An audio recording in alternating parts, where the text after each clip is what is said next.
Point of clarification here. I named it Skate or Die, dude. You heard it here first. Safe States of Fetch Quest merch. Safe States of Fetch Quest records, skateboard record player merch. With the wag finger symbols on it. Yeah, back in the day, I couldn't admit liking commercial bands. Oh, yeah.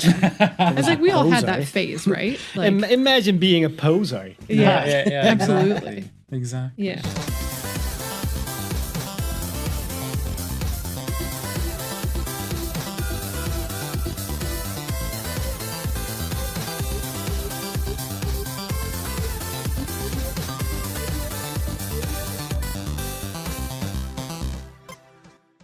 Welcome to Safe States and Fetch Quest, my dudes, where we drop in on the games that defined our childhoods. Each episode, we grind into a beloved retro title, sharing our memories, exploring what made these games so special, and uncovering the secret tapes behind their lasting appeal.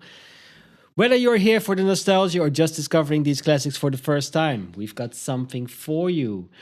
Hi, I'm Raz. I am joined here today by Red Maids. Hello. And Toady. Word. And you're never gonna guess which game we're gonna be talking about. It's gonna be Tony Hawk Pro Skater number 1, 2, and 3, the original trilogy. Nice, So nice. I was thinking, should I do the bad joke that we started off with Skate or Die, but Yeah. Just so We'll leave that to the Toady side. named our recording channel Skate or Die. Which it's okay. a different video game. Point of clarification here. I named it Skate or Die, dude, with like the wag fingers. I don't know what you call that. So The wag fingers, yeah. that's what we're calling it now. I have no idea what it's called. It's like the surfer thing. Yes, that is, I think, the much better turn. Yeah. But yeah, in the intro, we always talk about the define our childhood. I feel for this series, for me specifically, really defined like a good part of my childhood. My music taste developed further along with these titles. And yeah, we're just gonna quickly do a circle. We're gonna start with Red Mage. And we're going to see, how did this game come into your life? well, the first one came into my life after I played the second one, because I was not into skating at all. Right? I think we had some weird translated version of the X Games on one of the sports channels in the off hours, but it was nothing that was primetime TV for us or anything. And at the time, right, it was late 90s, early 2000s. We had TV as the main information source because the internet was just not where it is right now, right? Yeah. So I got to Pro Skater 2 when I was working in a small games shop in my hometown. And I thought, yeah, this is actually a good title to test PlayStations with, because you needed to test the buttons of the controllers, especially after modding the consoles. But yeah, so that was one of the games that I play tested that, and it's just, back in the day, it was also my formative years about competitive first-person shooters and stuff like that. And the competitiveness of the game was what immediately drew me to it. And then just listening to the soundtrack, I think this was my introduction to Papa Roach with Blood Brothers on the soundtrack. We'll come to that later. But yeah, as you said, it's this defining moment of taking something that you had loosely formed in terms of music taste and then refining it through. So yeah, the music is a big push. And then from there, of course, I discovered that there's a first game. Tried the first game, and we'll come to that later. Okay. And Toady. Word up, homies. Yeah. I think it was the second game. I recently replayed the first and second game, like the originals, to try to remember what I remembered.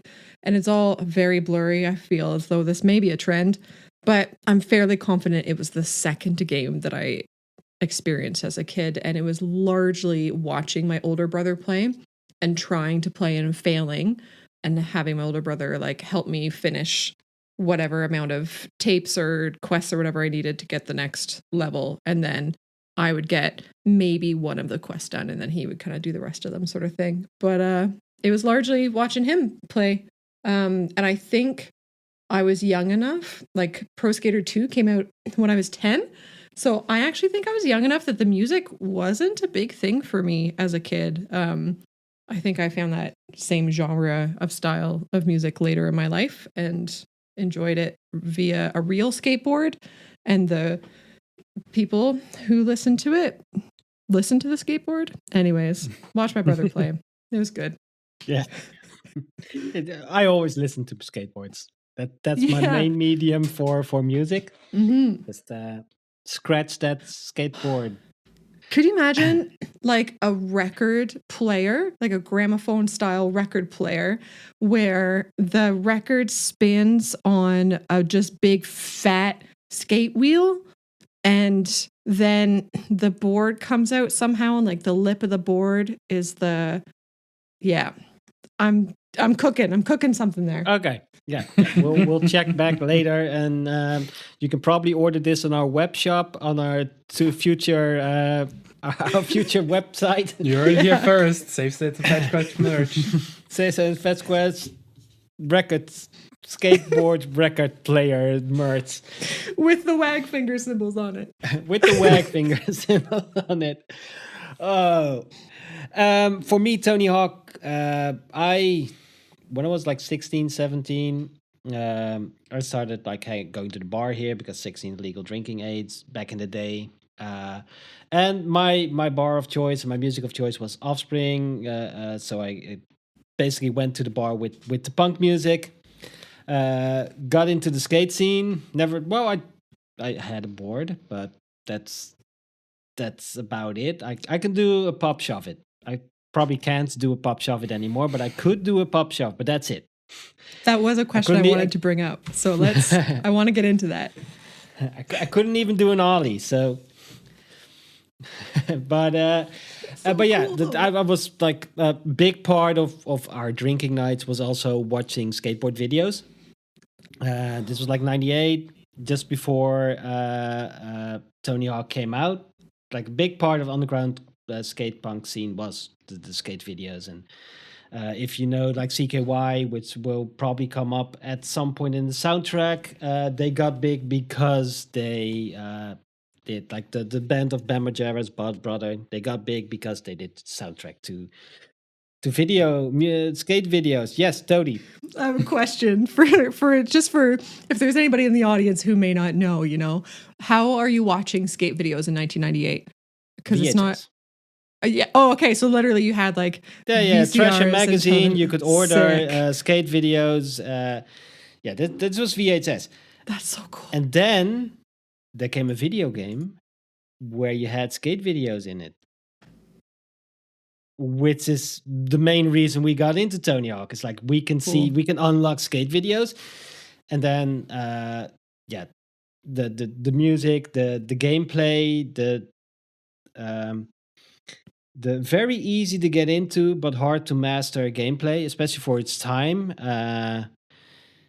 And I got instantly hooked, and I've been a big fan of the series ever since. And luckily, we're only talking about the first 3. I mean, we can probably safely talk about like the first 10 before I'm like, oh man, I really wish they didn't make 5. Yeah, so you were a skater first. You I was a skater first. Well, yeah, cool. I was a friend of skater first. Yeah. The skating came before the video game for me. How is it the opposite for you, Red Mage? Were you video game first? Oh yeah. Did you Red Mage? Have you ever skateboarded? Not in that sense. No, I have been on a skateboard, but more along the lines of. I don't want to really say transportation, but it was a big thing for us because I come from a very mountainous area, and just going somewhere is fast as on wheels. And a skateboard was one of the ones that you could put in a backpack. Cool. Oh yeah, I when I realized that skating wasn't for me, I sold my board and bought a longboard for the Yeah. transportation means. Sick. Because like skating around was still fun. Mhm. But the only thing that's still left of that day is that I'm still wearing DCs. I was shopping for shoes the other day, and I think DCs are making a comeback. I think it's all that stuff is making a Oh. comeback. So says my nice. fashionable little brother, anyways. Okay. Very cool. But yeah. Let's go into briefly how Tony Hawk got about. There was and the name escaped me, but mid 90s, Sega had a fairly successful arcade game where you stood on a board, and it was basically a racing game. And at that time, Activision and Neversoft were like, Activision being the publisher and Neversoft being the developer, we can make a better skate game. So we're also going to make a racing skateboarding game, which at the same time, Rockstar also had the same idea. We're going to make a skateboarding game. Skate and Destroy is what that became.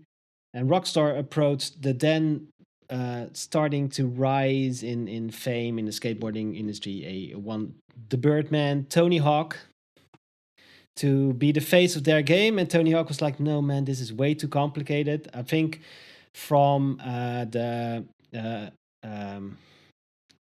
forgot what the name of the documentary is, but I Want to Be a Superman or something like that. Mhm. There's a documentary and about Tony Hawk, and his words about that game was that it was about as complicated as skating itself. So he declined, and he was later approached by Activision and Neversoft, but do you want to be the face of our game? And that game was what it needed to be: easy to get into, straightforward, not too realistic. But yeah, basically, and he said yes, and that's how Pro Skater became Tony Hawk's Pro Skater.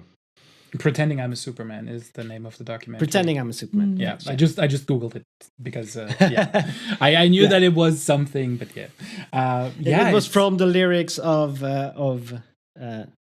Superman. Yeah, exactly. It's one of the songs.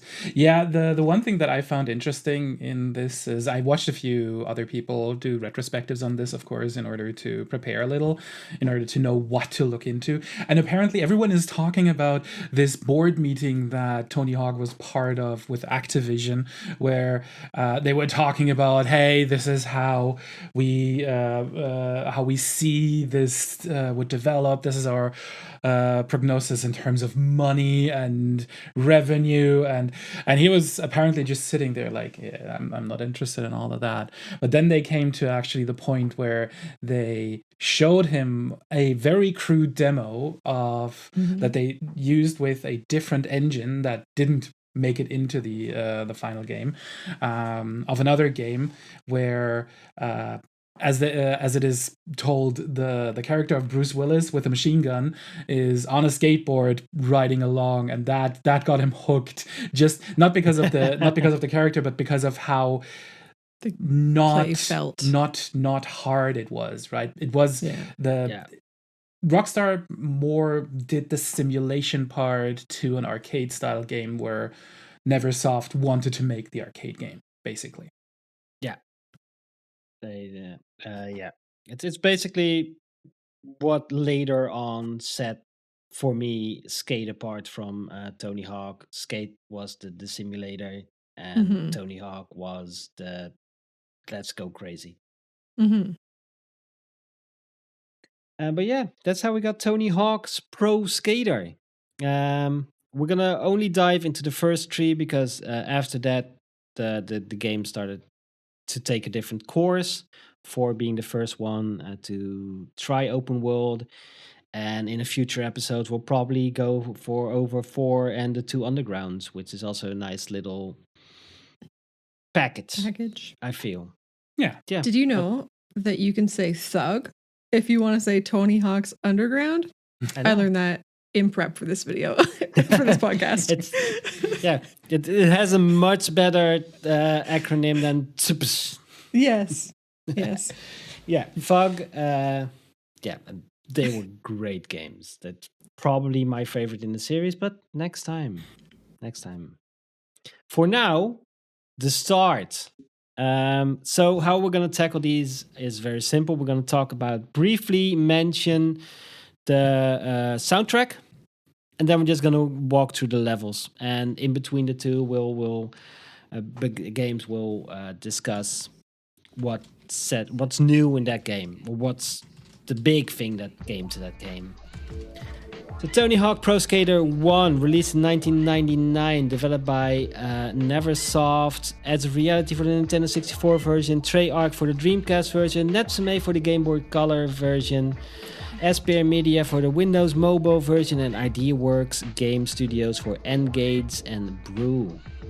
So it's released many on different quite a weird few versions. things. Even the N-Gage got one. Even the Game Boy Color, which wasn't even a Game Boy Advance, which was just still an 8-bit system, got a Tony Hawk Pro Skater 1. That's how popular skating was. Same. I never played the Game Boy ones. I played the one on the Game Boy Advance. I don't know which one. But let's dive into the music, which I hope we can use some snippets in this in the edit. We'll notice. So hard. We'll figure out what we got. Yeah, we will probably have for every song just a 1 second snippet of. Oh yeah, this is what it might look like. Yeah, remember this first note of Dead Kennedy's police truck. I think if you want to be truly entertaining for our audience, you need to provide a bit of the musicality yourselves, lads, because we don't have the rights. So we need to sing Goldfinger Superman. It's fine. We'll work it out. I'll leave the singing to Ras. Okay. So we got Dead Kennedy's Police Truck, The Ernie's Here and Now, Even Rude, Vilified, Goldfinger Superman, the classic, the song. If you ask people to name one song from Tony Hawk, it's probably Goldfinger Superman. The Tony Hawk himself is all over social media because at one point he jumped on stage and sang the song. We got Primus with Jerry Was a Race Car Driver, Speed Dealer with Screaming, Nothing to Me, Suicidal Tendencies with Psycho Vision, which was from a release from that year. The Suicide Machines, New Girl, Unsane, Committed, and The Vandals, Eurobarge. What a banger soundtrack for a game. What a banger soundtrack. Yeah, I already said my favorite, Goldfinger Superman. It's my favorite in the entire series. Suicide Machines, New Girl was my introduction to Suicide Machines. Psycho Vision was even my introduction to Suicidal Tendencies, even though they've been around at that point for quite a while. Mm. But yeah, anybody, I think we've noticed Toadie's favorite from this list, but from this list, which one jumped out to you guys? I mean, I'll touch back on that. Like I said, the music wasn't so much what it was for me, like when I was young and playing, just because of the kind of environment I was playing in and how young I was. But I just naturally in my life kind of found a group of skaters that I became friends with, and I now own a skateboard because of it. And I got into all of the things that, young teenage skater boys do. And one of those things was learning guitar and learning bass, and thus learning Primus. So I'm a huge Primus fan. I love Primus very, very much. So Primus stands out for me for sure. Fair. I think this was also my intro. This and South Park was my introduction to Primus. It's always South Park. It's always. Yeah. I think it's the same era as well. Like South Park started somewhere in the late 90s as well. Somewhere there. Red Mage? Yeah, for me, I mean, again, I will have more to say about 2 in terms of the soundtrack. But I think that I have been introduced to all the bands on the 1 soundtrack through the soundtrack. Because prior to that, I was very heavy into power metal, into thrash metal, into medieval folk metal, that kind of area, over to even going into the darker like death metal and electronic stuff. So yeah, that was, I think, a lot of, and that will come back for two, was my getting out of the niche and broadening it to a sense. Yeah, I think prior to Tony Hawk, around Tony Hawk is when I started listening to less metal as well, but through Offspring, NoFX, and the Tony Hawk soundtracks. Man, I love Offspring. Offspring's okay. Wow. I'm going to put their CD on when I drive to the airport later. There was a thing back in the 90s where if it got too commercial and if it was played on the radio, it's like, oh no, I can't like this. I'm alternative. I cannot listen to, like, Offspring was good pre-Smash. Yeah. Because Smash was the one where they played. And there's like one or two really good songs on the first two albums that I still remember. But if I to put on Offspring now, it's Smash and it's Ixnay and the Ombre. Fair. Back in the day, I couldn't admit liking commercial bands. Oh yeah, it's like we all had that phase, right? Like, imagine being a poser. Yeah, absolutely, exactly. Yeah, I was 16 when this was released, so yeah. I had written down, so I've got a little list of things I want to talk about here, and I just want to point out that the first thing on my list is music. And as we're going through like the video games, the very first thing Ras wants to talk about is the music. And I think that's super, super fun. And I think it's incredibly fun that we're a bunch of nerds who just sit around and play video games all day. But like, it's just silently, I guess, understood that when you start talking about Tony Hawk Pro Skater, probably the actual first thing you're going to talk about is the music that's in it and not necessarily the gameplay. Yeah. Even when I streamed these first two games the other week to just refresh or whatever, I think 90% of our conversation in that stream was about the music. It's just definitely. I love that, and I think that demonstrates the power of like what you can do through the medium of a video game. Because there's definitely people who would not have found Primus or CKY or whatever if they hadn't played these games. Definitely. And especially Tony Hawk, because there weren't a lot more games with actual music, yet Grand Theft Auto 3. GTA is the only one I can think of, But I can't think of a song from the GTA soundtrack where I'm like, that's a GTA song. Oh. Whereas you're right, every single song from the Tony Hawk soundtrack is a Tony Hawk song. So luckily all of this is beyond statute of limitations, so we can talk about it, right? But pirating video games back in the day. It's like, where are you going with this? The thing that made pirating video games back then such a weird thing is that the first thing that was cut for a lot of games was music.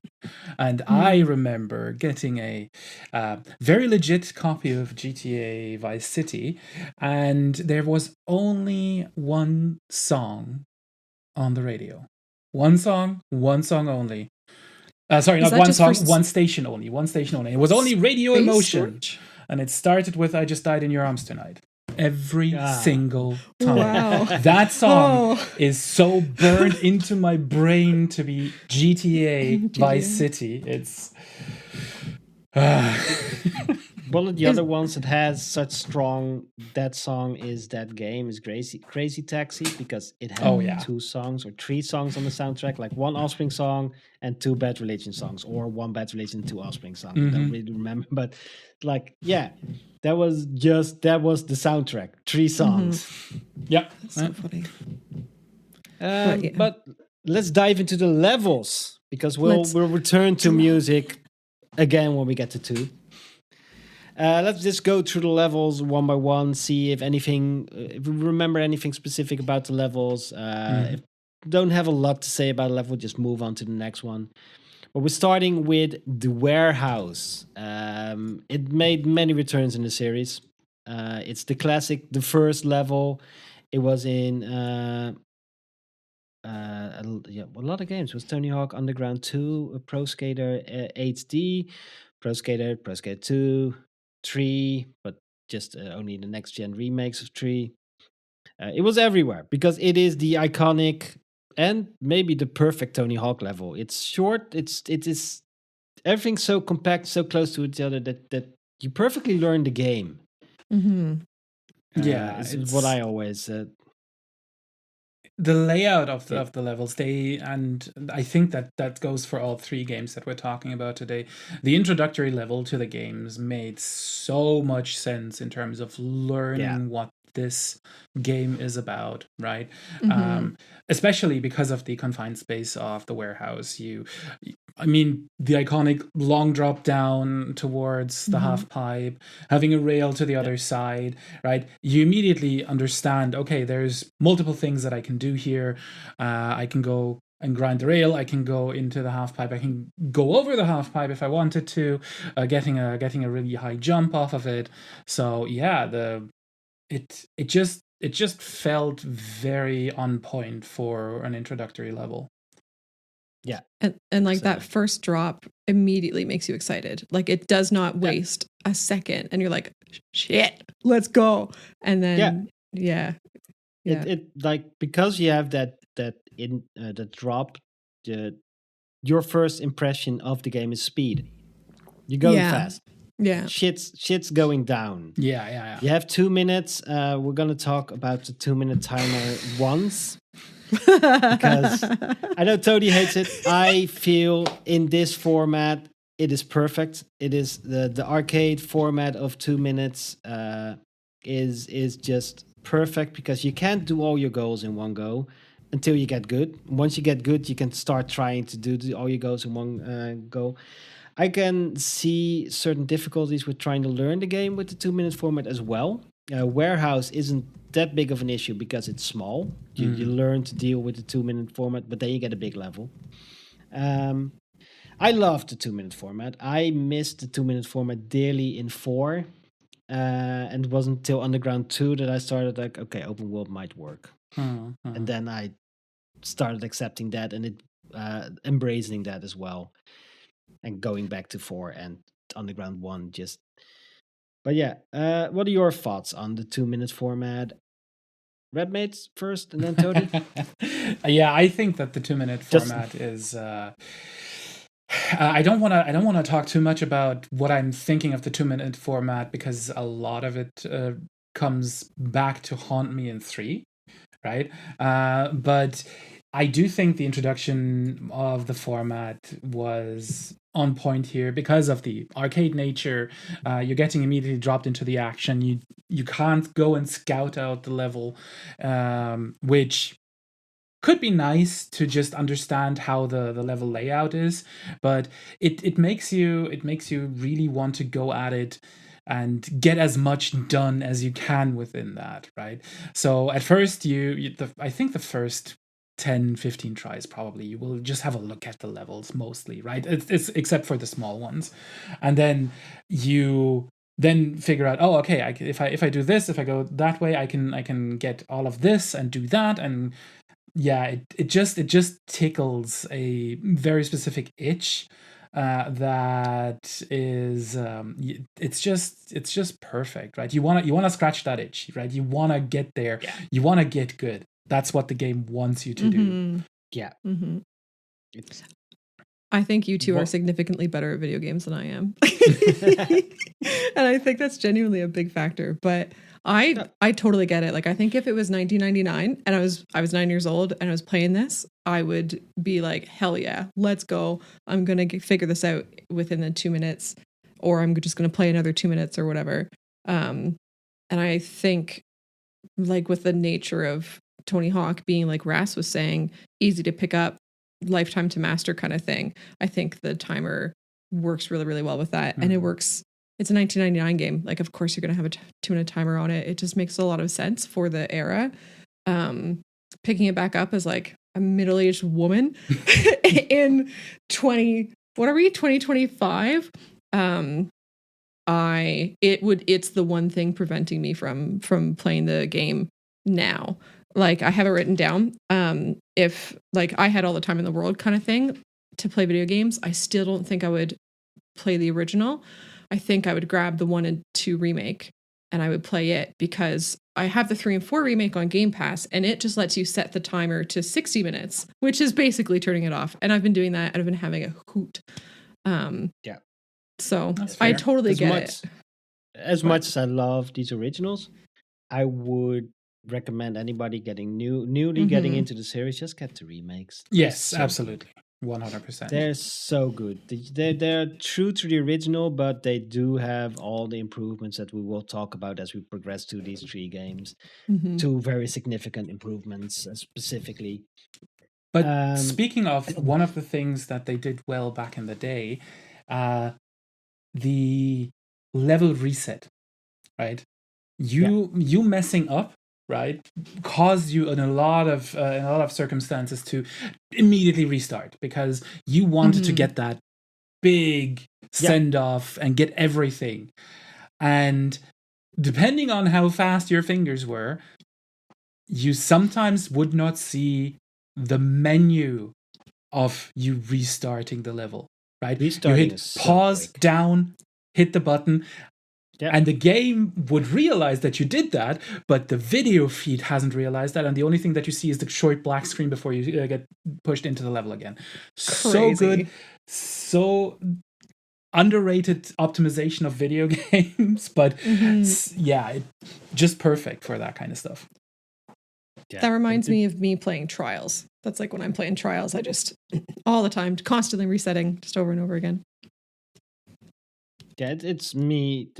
It still haunts me to this day to like Spelunky, where I am prone to, if the start isn't good, I might just reset the entire run, and that might come from the 2-minute Tony Hawk levels, where I'm like, okay, we gotta get the perfect first trick, and if the first trick fails, we're just restarting because we only have 2 minutes, so we have to optimize every single second of it. I think these old like 90s arcadey vibe timers on our games are the spiritual precursor to roguelites, whatever one it is. I think that's the old equivalent of it because you're restarting it and just trying to do better. I guess the meta progression would be you getting good.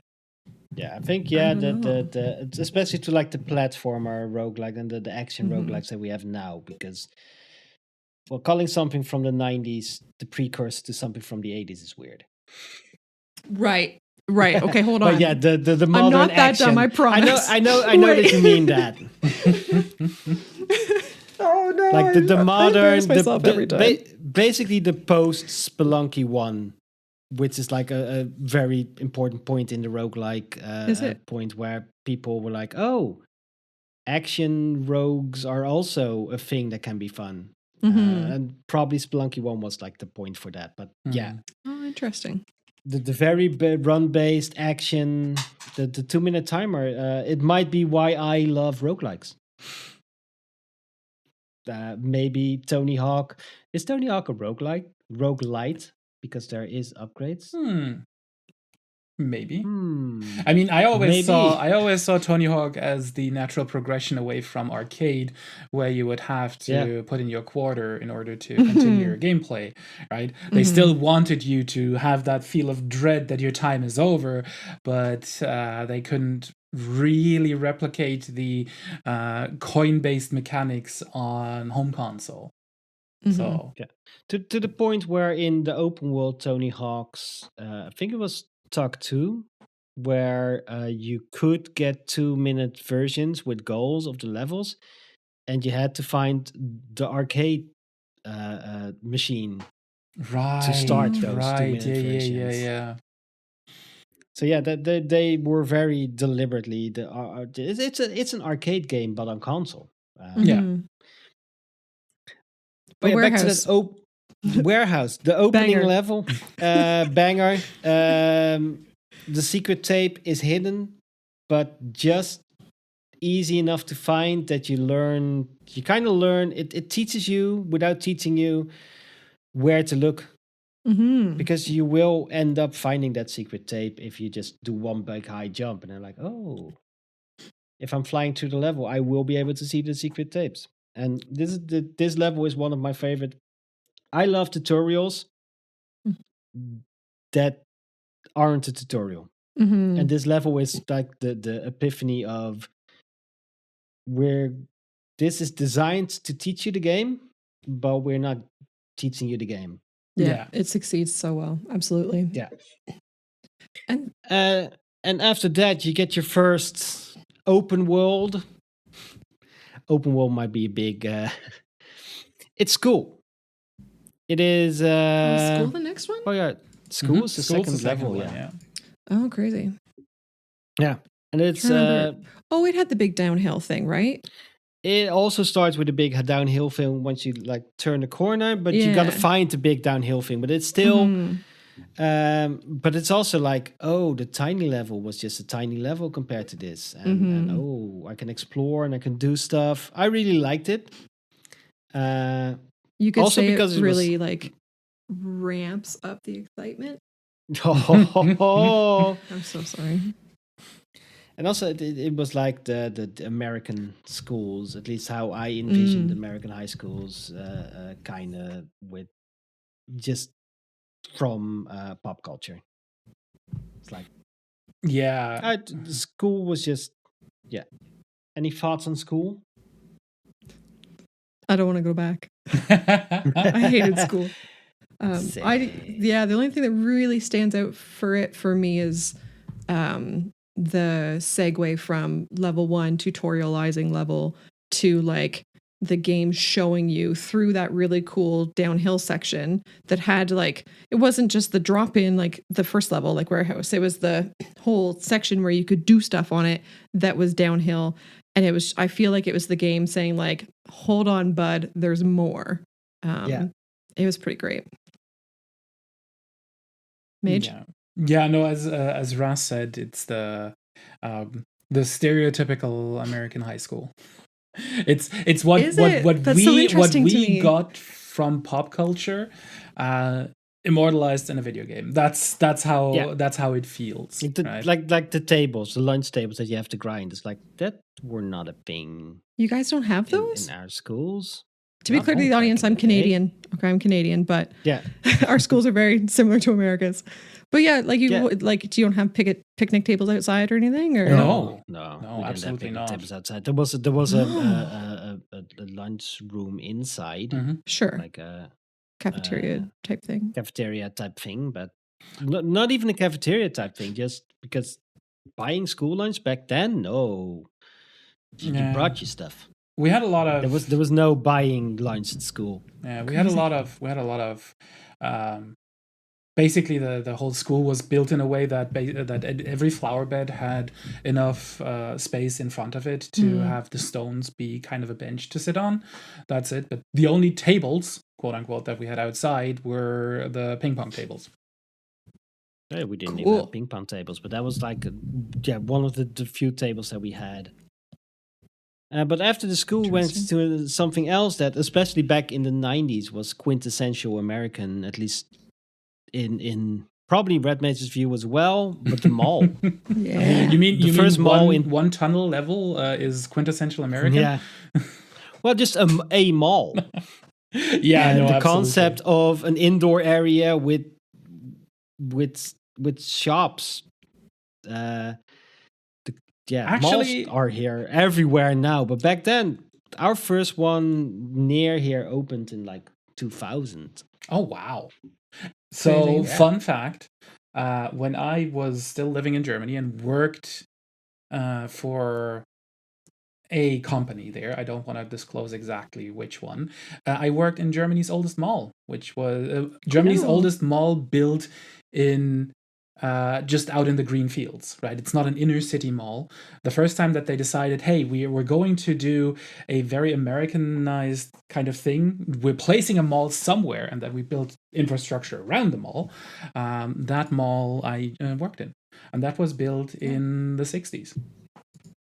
Okay. So Yeah, Very we cool. did have we had that. smaller malls like in one of the cities nearby, but like the big ones, especially like now it's still so American that the biggest mall here in this country is called the Mall of the Netherlands. It's not called Het Winkelcentrum van Nederland. No, it's called the Mall of the Netherlands. It's an English name That's so fun. because it's still an American thing in our I think. So that was also like you got to skate around in pop culture.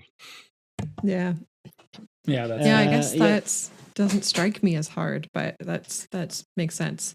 I think video game wise, again, the progression of like it showing you, oh hey, you thought that school downhill thing was neat. Hold on to your pockets, Batman. And then you get to do all these crazy things. And like the mall, you couldn't just turn around and go back up it. You got to the bottom and you were done, Yeah, right? yeah. And that was a I think the mall or is maybe that a it different did- mall? did the mall. I'm not sure The because mall in the ends- remake, and which is my most recent one that I played, if you are all the way at the bottom, you drive to the door and you reset back to the top. But Yeah. I think back in the day, it may not have reset. it was just a level end. Yeah. Yeah. Just a level end. Yeah. Which is somewhat of a new mechanic as well. Just, you know, the progression of a video game, which is Yeah, cool. Like how just do you change things up in a skateboarding game, right? But they Yeah. totally achieved it. Yeah, and the mall you that like especially the start area was it was once again downhill. Mm-hmm. But as far as you could go in a mall, so it was like skate ramps up and down. Mm-hmm. What was probably like a stairs area or something like that, and then you got like the conveyor belts and all kinds of stuff you could jump off of. You got different layers, and you worked your way down, and you learned that how to optimize your 2 minutes because, well, yeah, that's you had to. Mm-hmm. Get good. Um, and then we're introduced to the first skate park, which was called Skate Park. Wild. Skate park. I was never a fan. Still, it's the least part to me of Tony Hawk is the skate parks. The whole Once concept you of get- the competitions is, I don't know. Yeah, it was a way. It drove you away from what you were doing, the goal based thing, and just get as much points as you can. You get 3 runs, best 2 runs, or which is how skating competitions work to this day.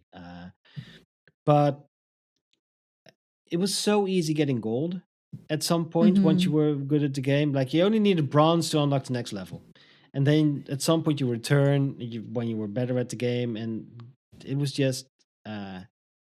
They felt like wasting my time before I could get to the next level.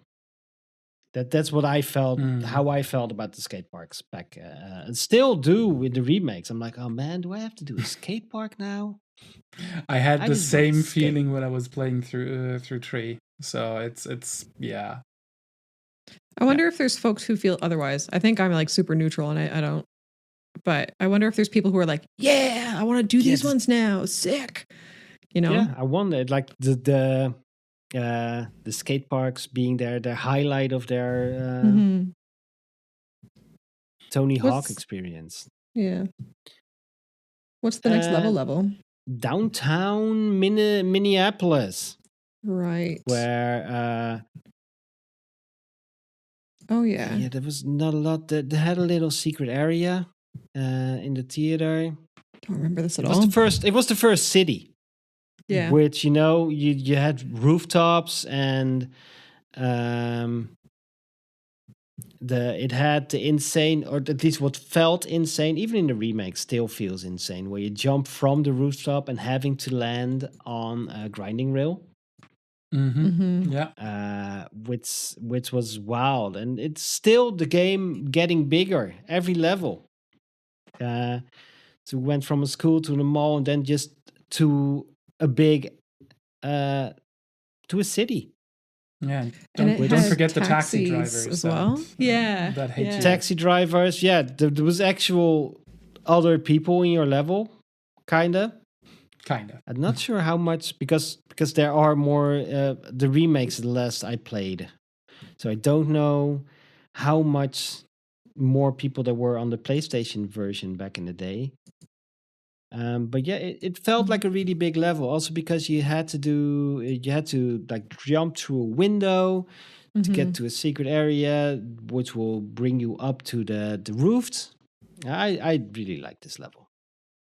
The whole smashing through a window is a reoccurring theme across the series, and it feels great Definitely. every time. Yeah, it's just that's one of the upsides to the 2-minute timer. You got to do it every single time, and it doesn't get old. You know what got old, at least for me? Downhill Jam.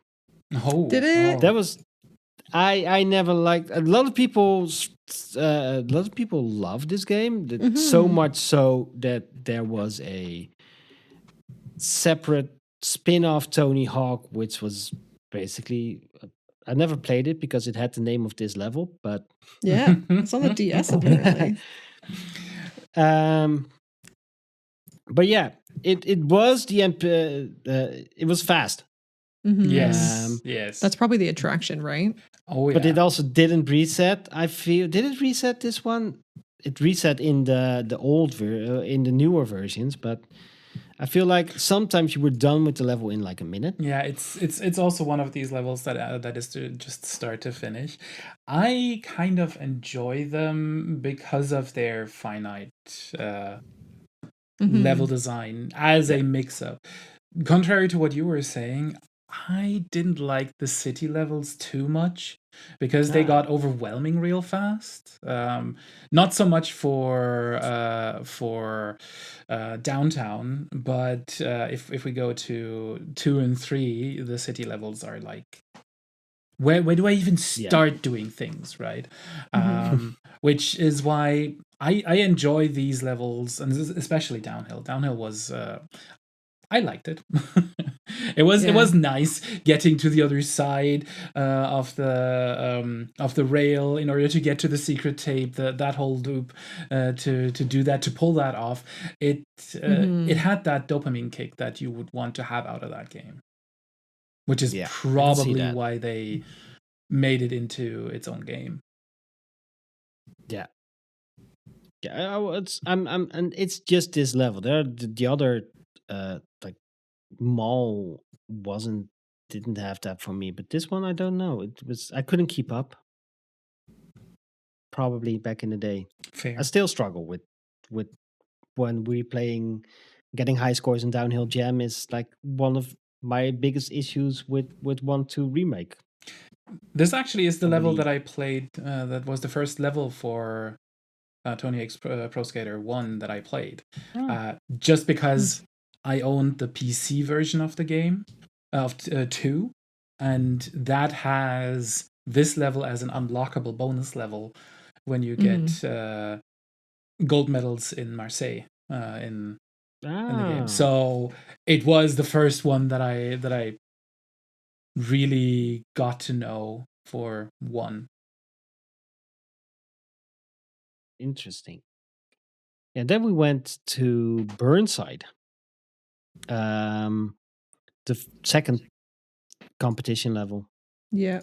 I remember this one as liking it more than the first one.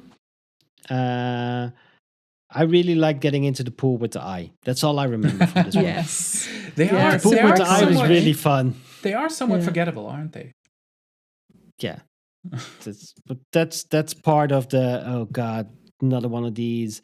Let's try to get through it as quickly as possible, where they become forgettable if you don't like them that much. But then we had Streets, which was the second city level, but the first one that really felt more like a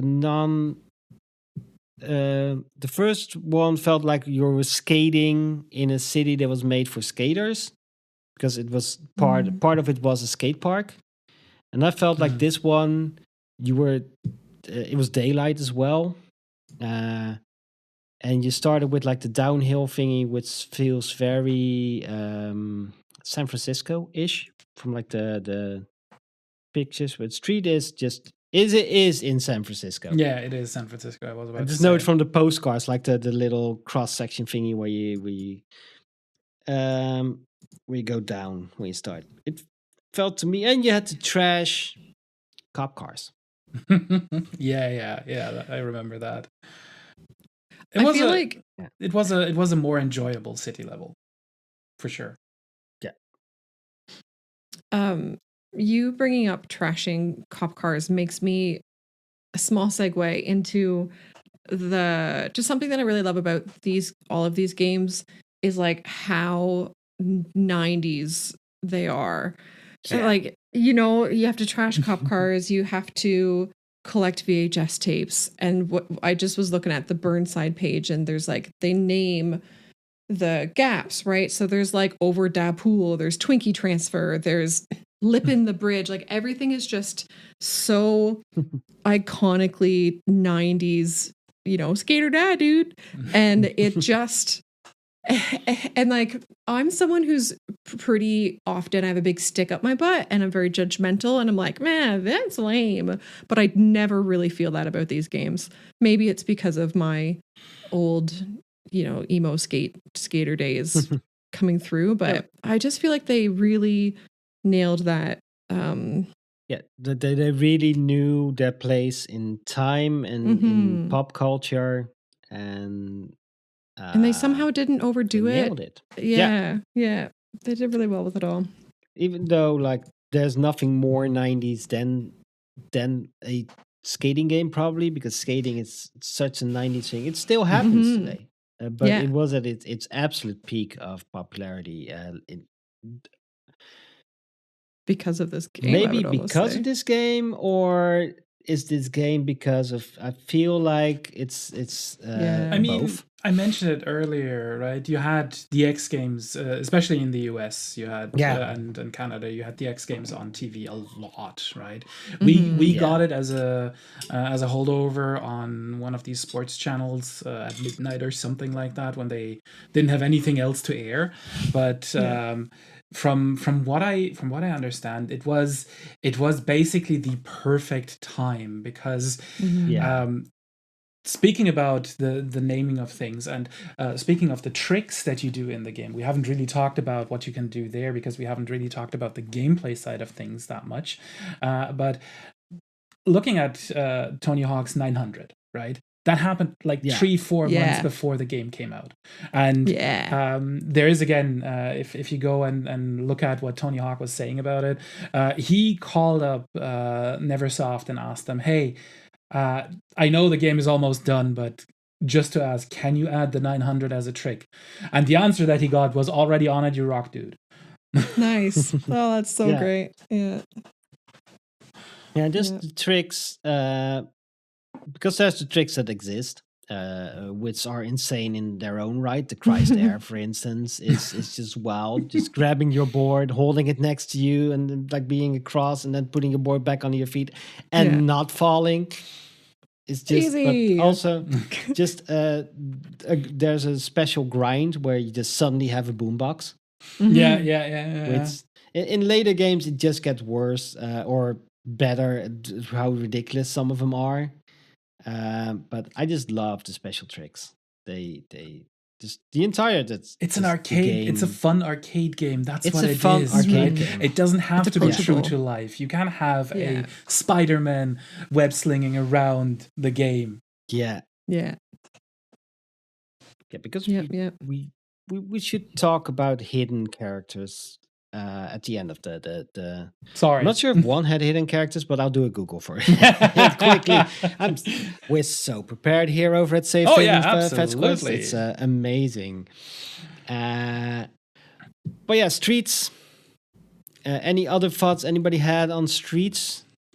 Or a San Fran, if you will? Because then we're going to the other really Let's talk about the others. awesome level. Roswell. Roswell? Yeah. Roswell is... All the others had a secret area.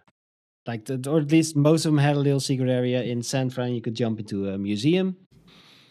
And then there was Roswell, which was pretty much it's Area 55, 50, Area 50, 51. 51. Thanks. Wow, I just literally watched a documentary on it yesterday. on Oh, I'm sorry you the wasted your time. rating thing. But yeah, there's an alien in the level. Mhm. Yeah, he wants you Just to help him. you grind through a secret area, and there's just an alien being dissected in the background.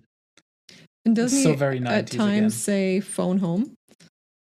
According to the wiki, anyways. Yeah, I have heard this. I have never gotten to hear it in the game. But if the No. wiki says it, then it probably wasn't a rumor that my friend started. That's another classic. Because you classic never old know with thing. these things. Hmm. Apparently, there's also a grind gap called the ET grind. So Yeah, I think that That was all the one where tracks. you grind like past the operating table. I really liked this level. This level was like the good level to get a high score in. It's like trying to get a good a high score. But I remember it more vividly as with all the tricks. So I may have mostly played this one in Tony Hawk 3, Mm. Yeah, because which at in some point the you could first one you unlock it. couldn't chain things like as well, right? No, Because you didn't have you the were missing manual, two. Yeah, you weren't having manual, and most the importantly, you reverb. didn't have reverts. Yeah. So the level design was really fundamental to how Yeah, long you could get your combos going for. Not that I should be speaking about that because, like, I think maybe I could get 3 in a row if I really tried, and that's it. But yeah, I actually don't think I ever saw Roswell. I don't think I ever got that far. I got to Roswell, but I loved Roswell so much. It's just it felt like it's the final level. It's the final Mhm. boss, if you will. Mm-hmm. But only if you're like, on all of the versions except for the Game Boy.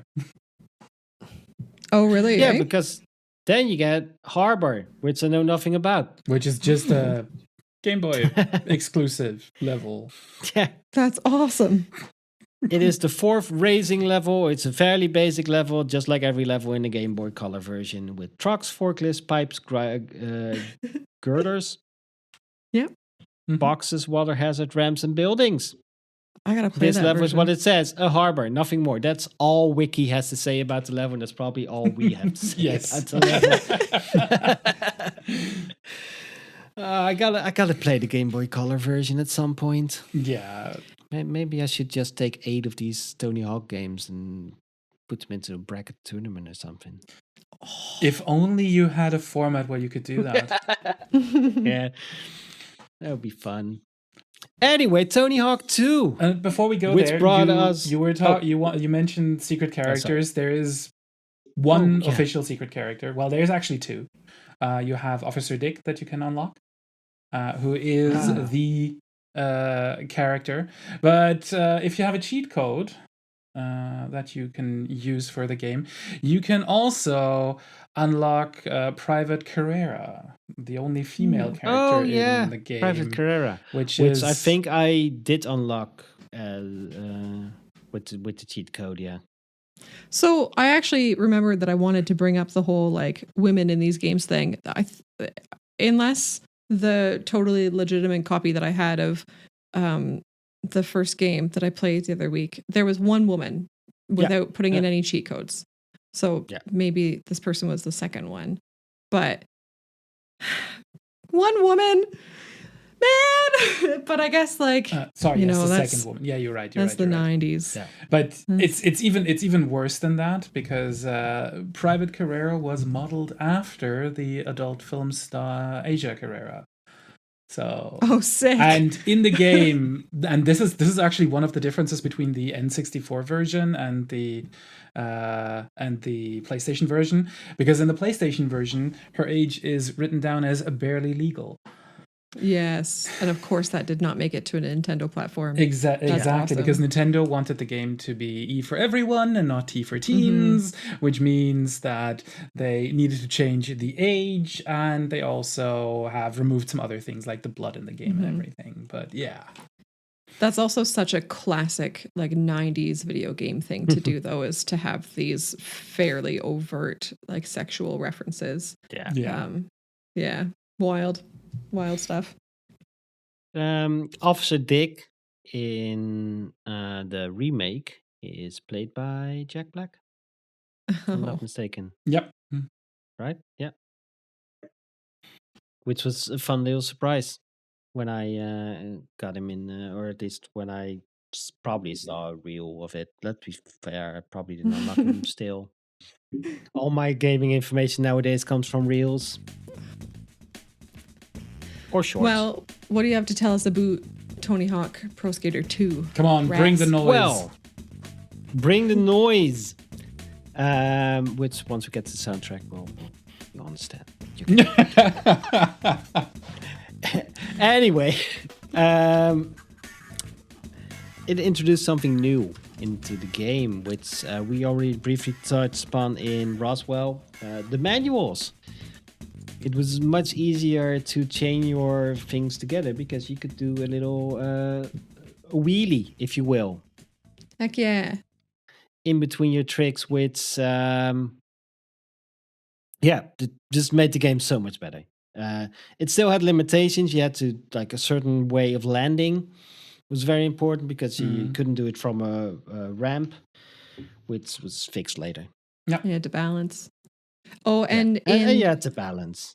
In the first Tony Hawk, when you're like grinding and stuff, on the original version of the game, it didn't show you the little semicircle line duber, but that was introduced in 2. Right? Yeah, you had The visual balance, but you indicator. only had balance based off of how the character was leaning, and then they put the overlay into 2. Yeah.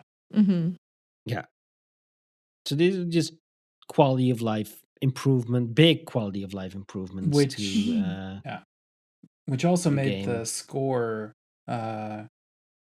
points so much harder later in the game, because like if you look at the goals for 1, you have like 6 score of or sorry, what is it called, 6 score in the first one? I don't remember, but the highest score that you need to get to was like 45,000, and in Pro Skater 2 you had 45,000 is your target for level 2. Yeah. Yep. So Tony Hawk Pro Skater 2, developed by Neversoft. Edge Reality did the Nintendo 64 version. Treyarch did the Dreamcast version. LTI Grey Matter did the Windows version. Natsume, from Harvest Moon fame, and many other games, did the Game Boy Color version. And Vicarious Visions did the Game Boy Advance version. Vicarious Visions might be familiar if you played the remake of 1 and 2, because they did those. Very good. And they did such a good job. And just to be clear, in case somebody's listening and doesn't know, when we say the remakes, we don't mean like Tony Hawk Pro Skater HD. Those weren't super stellar. We're talking about it's called Tony Hawk's Pro Skater 1 plus 2. I liked the HD because it introduced online to games that didn't have online. But you can't even get them anymore. Yeah, I guess yeah, I think my PlayStation 3 still has it installed. If my PlayStation 3 still works. Who knows? The thing is old. My PlayStation 3 still works, but it doesn't have it installed. Yeah, mine should have it installed. Probably. I don't know. It's so long since I last fired it up. But let's bring the noise. Yes. The soundtrack had music. Blood Brothers by Papa Roach, Bring the Noise by Anthrax and Public Enemy, Guerrilla Radio by Raids Against the Machine, Pin the Tail on the Donkey by Naughty by Nature, You by Bad Religion, When Worlds Collide by Powerman 5000, No Cigar by Millencolin, B-Boy Documentary 99 by The High and Mighty featuring Mos Def and Mad Skills, Cyclone by Dub Pistols, May 16 by Lagwagon, Subculture by Styles of Beyond, Heavy Metal Winner by Consumed, Evil Eye by Fu Manchu, Out with the Old by Black Planet Music, credited as Alley Life, and 5 Lessons Learned by Swinging Others. For me, this soundtrack Millencolin, Lagwagon, and Bad Religion were just such classics. They were a staple of my listening back in the day, and still are like in my top 10 favorite bands. But yeah, this is such a great soundtrack. It also introduced more hip hop, which was also big part of the skate culture. For sure, yeah. But yeah, Red Maids, you probably have more to say about this soundtrack than the first one, like you said. And oh boy, do I. First off, I think I've seen half the bands from this soundtrack live, which is nice. It's just nice. Yeah. And I don't know. So for me, if you ask me about a song that is not Superman, it is from Pro Skater 2, right? It is either Anthrax and Public Enemy with Bring the Noise, or Rage Against the Machine, Guerrilla Radio, or Blood Brothers from Papa Roach. I mean, these songs have been there in a very decisive time for me. And even though a lot of the things that I did back then, I don't look upon too fondly from today's viewpoint, I have a lot of good memories around the music, especially Blood Brothers, because and I need to sidetrack a tiny bit and then we come back, because I was, as I mentioned earlier, I was heavy into first-person shooters. Counter-Strike at the time was a very big one, and one of the things that we did was similar to the skate videos that you mentioned. There were, because that was early internet then, these clip compilations for those, and they were usually just done as a basically music video to something. And Blood Brothers was one where I tried that for myself. I never sent this anywhere. I never published it or anything. But I tried my first steps in video editing to the beat of a music without changing the feel of the video, right? So not slowing down the video, Cool. just getting my gameplay video and try to match that to the music. And the first two rim shots that you hear in Blood Brothers were the first. I remember this clip. It was me turning around a corner and getting two headshots in a row, and it was perfectly in sync with those two rim shots. That's so fun. I Yeah. love that. And That's very, very I cool. wouldn't have tried it if I wouldn't have played this game before and gotten introduced to Papa Roach this way, right? Mhm. Because I heard this song and I thought, oh my God, this is great music. And of course, I didn't admit that to anyone, but I looked up the music. I tried to get a hold of the music and so on and so forth. And then, rest is history from there. Such a good soundtrack. That is awesome. Yeah. Toady, any thoughts about this soundtrack? This was the game you came in, or is it just the same? No, it's the same. I actually probably recognize fewer of these songs, and my only thoughts, just to wrangle up some comments, maybe on, is it YouTube the only platform you can comment on? You can one of the, yeah. Here's your rage bait, folks. If there's Papa Roach or Rage Against the Machine on the radio, I enjoy them little enough that I will like actively go and turn it off. They're not even like I'll just let that play through. They're like I'm turning this off. So sorry. Bad Religion's pretty rad, I guess, but so that's how the podcast ends, is it? Yeah, but that's fine. We already knew this hot take, so that's why Red Maze and I aren't super surprised, because we already had our what moment when he said this on stream. Art is subjective, but art is subjective. No, absolutely, definitely. Bad Religion is in this. This may have been cool. let's see, when was this game released? 2000? A year later. Because did you know that in the beginning, Tony Hawk's Pro Skater 2 was akin to every other sports game with an annual release cycle?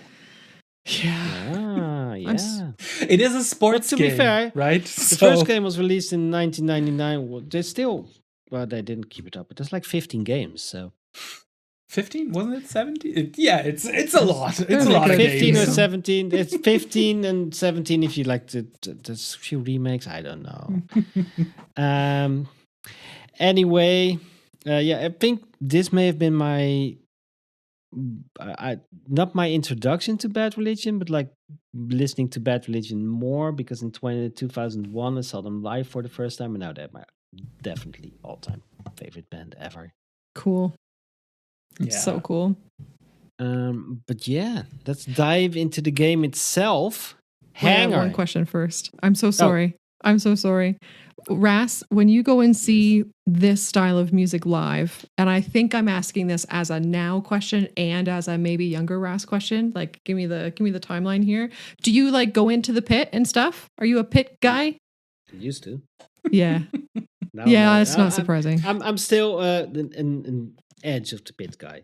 Yeah. I Like to be somewhere out front, but and sometimes like because the pit moves, it's an Mhm. organic thing, Mhm. and like being on the edge of the pit is fun because you're kind of in the pit and you kind of like get thrown around a bit, but you're like, oh man, I'm like 40 plus now, so it's fine. Yeah, it's Whenever I different, eh? hear any band say the words wall of death, I'm like, okay, I'm taking like 10 steps back, or circle Yeah. of death, or at circle pit. I'm like, okay, I'm be over there right now. Yeah. I'll be back when you're done with your shenanigans. Yeah.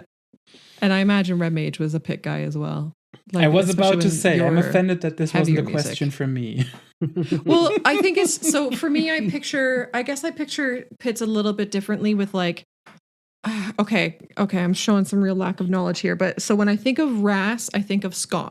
When I think of Red Mage, I think of like death metal, and so to me, those are two different types of. To be fair, pits. when I'm at a ska band, I will be in the pit. I will, Yeah, But I'll also Yeah. be at a hardcore band or at Bad Religion, and I'll be at the edge of the pit. yeah. I was at Killswitch Engage on Rock am Ring, in the big pit, and my so cool. right leg was from hip downwards completely blue on the outside because of it. Yeah. But yeah, That's yes, so rad.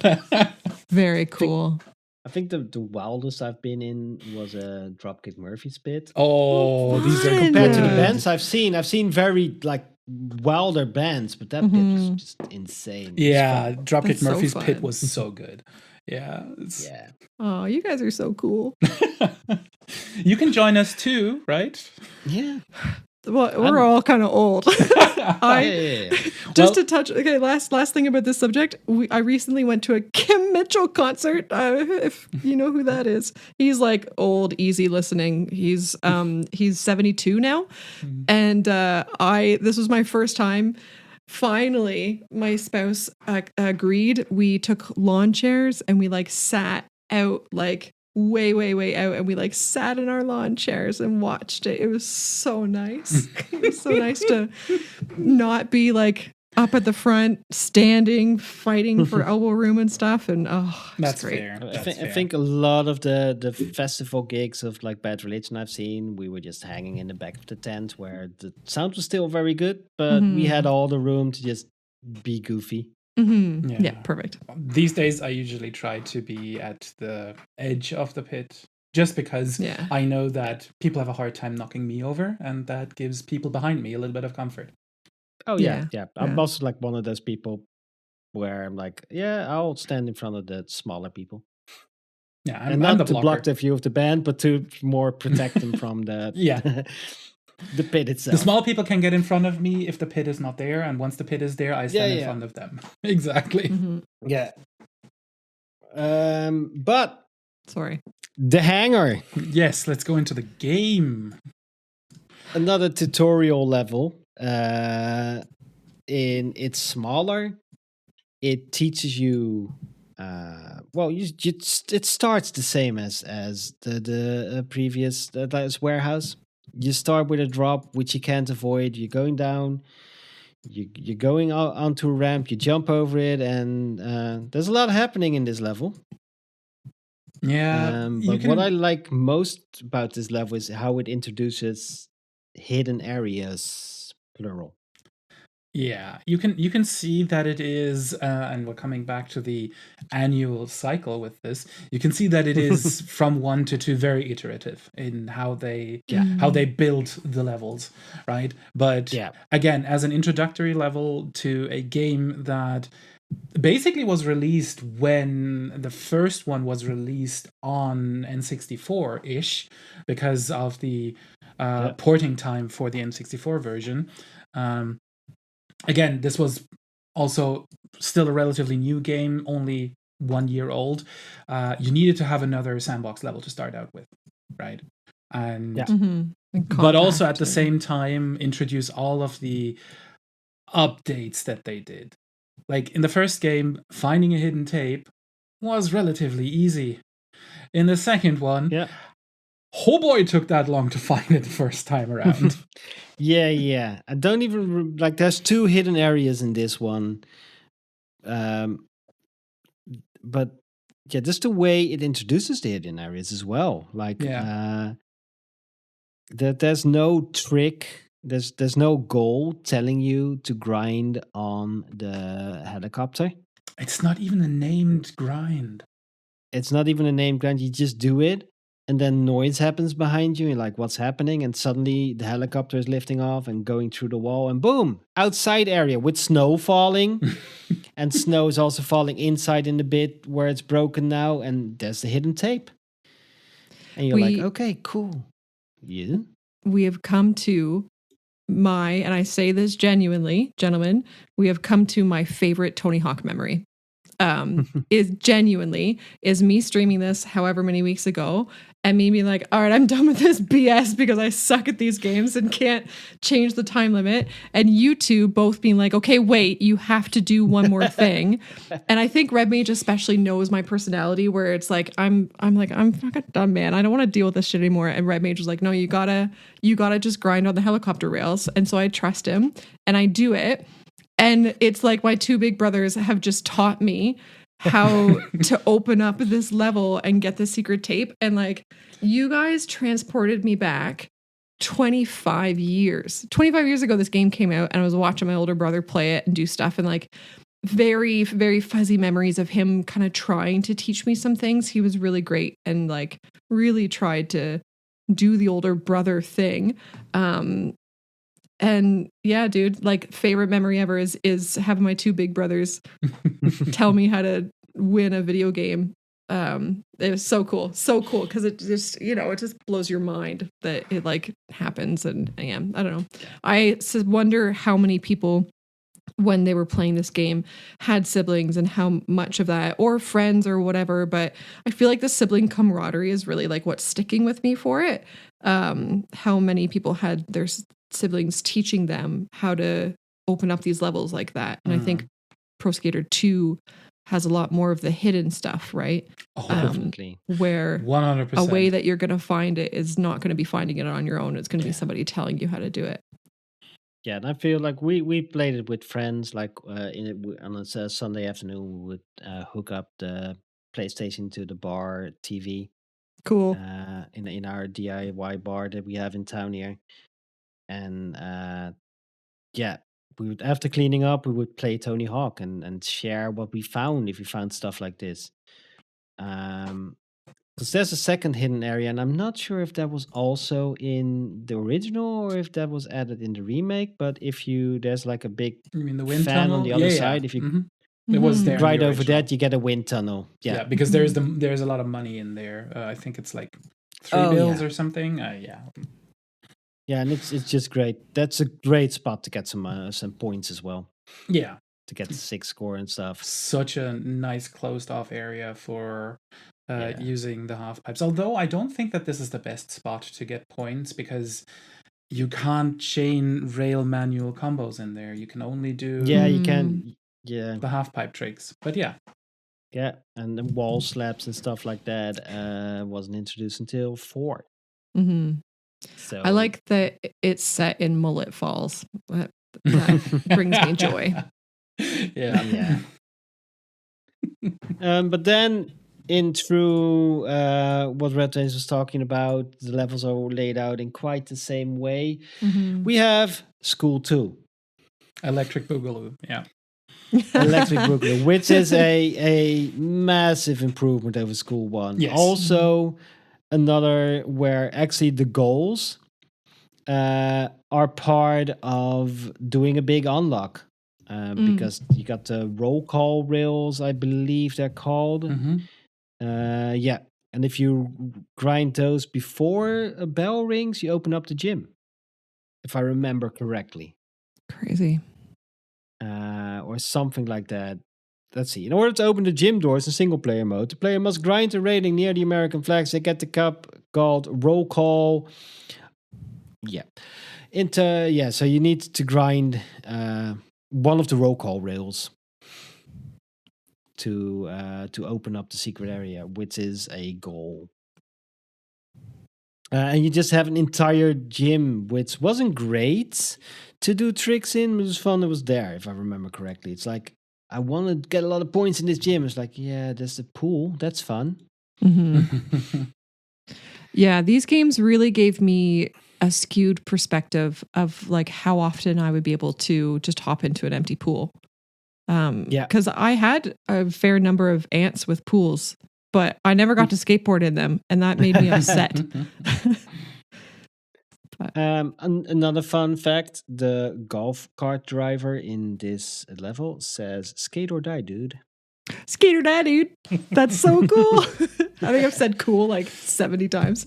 And I think this is the first level where it really introduces you also to fall damage, right? Because in the hangar, you didn't have that much of height that you could drop down. But when you start out in School 2, you could jump over the rail instead of grind down the staircase. And because of the height, it will then all of a sudden give you a big triangle that says big drop. And, you just bail out after that because, yeah. Yeah, I think if you pressed like the ollie button, you would land. Yeah, you can do a trick something. just before you land in order to avoid that. Yeah. Yes. Yeah, but I think it's also it's called like leap of. I think that's also gap jumping down there and landing it, if I remember correctly. But I might be wrong. I don't know. It's been a while, but I really love that. Is this also the one with the other sort of hidden area where if you want to get the secret tape, you discover that there's like an entire area behind the secret tape. Yep, that you can only get to if you get to the secret tape. And it is so hard to get to the secret tape if you don't use your stat points in order to increase your speed. Because basically what you need to do is you need to get speed, jump off a ramp, onto a roof, jump over a roof gap, and then land where collecting the secret tape, and then land in that secret-ish area behind there. So yeah. What I really like while we're talking about these is I'm looking at the Game Boy Advanced level screenshots of them, and they're the same level, just very low pixels. Nice, yeah. I really want to play the Game Boy Advance version at some point. Yeah, it's just what I'm discovering here while we're recording this. I recently discovered whatever that emulator is called that lets you emulate all of the games. The one that's really closely connected with retro achievements. BizHawk. No. I think BizHawk has a retro achievement build, but RetroArch might also be it. That's the one. That's one that I recently discovered. Those are two big ones. Yeah, and I really love handheld stuff. I'm a big handheld boy, and so I'm gonna have to grab the Game Boy Color and the GBA versions of these. Give them a go. Yeah, sick. Red Mage. Red Mage is showing us the Game Boy 2. I don't even actually understand what I'm looking at, to be fair. This is Super Game Boy 2. Super Game Boy 2 that you can play Game Boy games on a Super Nintendo with. Oh, that's so fun. I was going to throw it on my Steam Deck. Yeah. But next up, Marseille. Yep. Marseille, the first competition level. The first competition level that I didn't outright hate, to be honest. I liked that there was a hidden area. I think that's becoming a theme, and I think probably every Tony Hawk Pro Skater 2 has a hidden area, but just breaking some wooden planks and having a hidden area that you normally wouldn't have just made it feel special. That's fair. But That's fair. It wasn't a terrible competition. It was more street skating, which is what I always prefer. Just let me grind, dude. Yeah, wait, basically that's a question. When you guys make your own custom character in the remakes, do you make yourselves street? What are the options? Or do we want to do this at the end? Let's do this at the end. I'm so sorry. I'm putting a pin in it. Okay. Okay. Carry on. Yeah. Just let me grind, dude. Yeah. Basically. I mean, that's the meta of Pro Skater 2, right? Yeah, because again, you want the big combos. How do you get the big combos? It is one grind into a manual, into another grind, land that, get the points, get your special meter filled, and then go into special grind, into manual, into special grind, into a different grind, into and so on. And kick tricks in between, of course. Right. Rack up the combo meter, rack up the special points, and just give her. Yeah, something I could never do. Also, the ground tricks, were they in 2? Where you just double tap a button to just basically do a bunch of stuff on the manual tricks. Manual tricks were introduced in Tony Hawk 2. Well, manual was introduced in 2. I don't exactly know what you're talking about. If you double while doing a manual, you double press any of the buttons, you'll do a different type of manual. No, the only thing in 2 that you had was the difference between manual and nose manual, where depending on which way around you started into the manual, like up down would give you the regular manual, down up would give you the nose manual. But that's about the flatland tricks. So stuff like the anti-Casper, the truck stand, which was no, that was not 2. Okay, there were in 3, so we can go and talk about them then. But in 4, in 4 plus they were. Oh, no. 4 plus was when you. No, we're not talking about that yet. Yeah, let's talk. Let's talk about stand still and get 1,000,000 points with those. Yeah, let's talk about the level after Marseille. Come on. Oh, which is New York. Well, let me see. New York City. Yes. Yeah, which had the taxis and the big fountain, Central Park, and the big fountain. I liked it. It had the was that the one? Yeah, it had the subway rail where you could grind over to get to a different area. Yeah, you needed to first get the subway tokens in order to access that, so that you can get to the secret area that also had the secret tape. Oh yeah. Another secret area that I is one of my core memories of a level. Yeah, it's a team at this point. I remember this because of the way that the rails were. So here's the thing, right? Tony Hawk 2 introduced you to a lot of things chaining together, but they also made it so that you can chain your objectives together, right? If you just follow the rail, you will naturally collect skate, right? If you follow the rail, you will get to certain points, to certain things, right? So it made it really easy to get to things, and that's what I remember for New York as well, right? You start off, you get onto that, and yes, it is great until the point where you just basically faceplant into the wall, and from there you could try to get a diagonal jump onto a different rail, but if you keep on staying on that rail, you just jump into the abyss and your trick was gone completely. That's what I remember. That's one of the core memories for this level for me, right? Because you get programmed to follow the rail, and then they say, no, joke's on you. No, not here. Yeah. And you saying that, like, I think a lot of levels do it really, really well, where you can chain the objectives together. And I think that once you figure out what that path is, that's one of those dopamine hits that you were mentioning earlier, Red Mage. It's like, oh yeah, I know how to play this game now. Yeah. And Tony Hawk 1 lacked that. Like going back into the remakes, I'm like, couldn't find the fifth objective. I'm like, I'm following the line. There's no line. Where's the line? Yeah. All the other games, I'm so trained to following the line, and it's not there in 1. I think these games taught me the phrase like of following the line. Like, I don't think I'd ever really.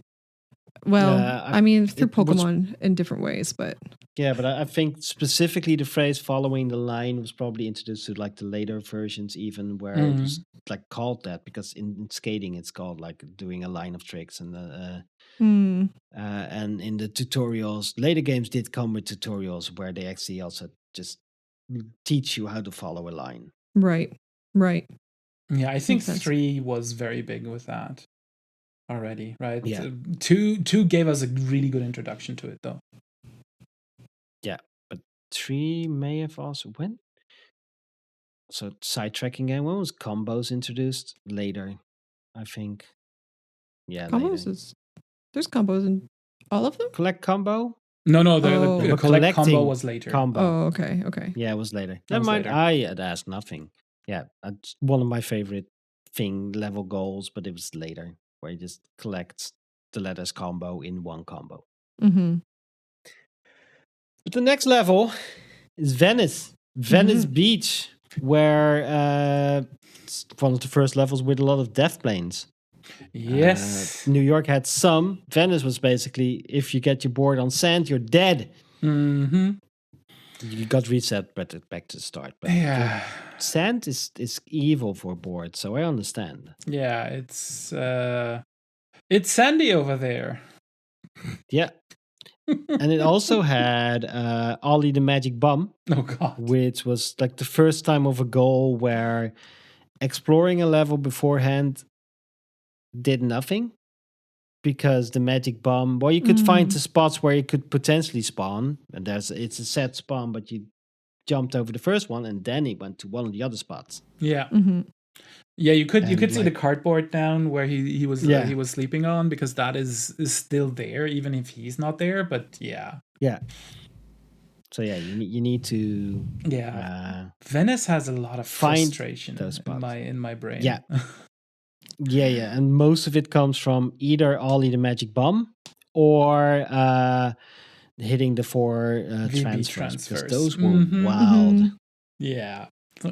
I was just thinking of the bloody VB transfer gap with the little gap in between, with a little ramp in between. It's just like, oh yeah, there are 3, and it's probably from the inner one to one of the outer ones. No, it's from the leftmost one to the rightmost one, or the other way around. And it's one of the easiest VB transfers as well.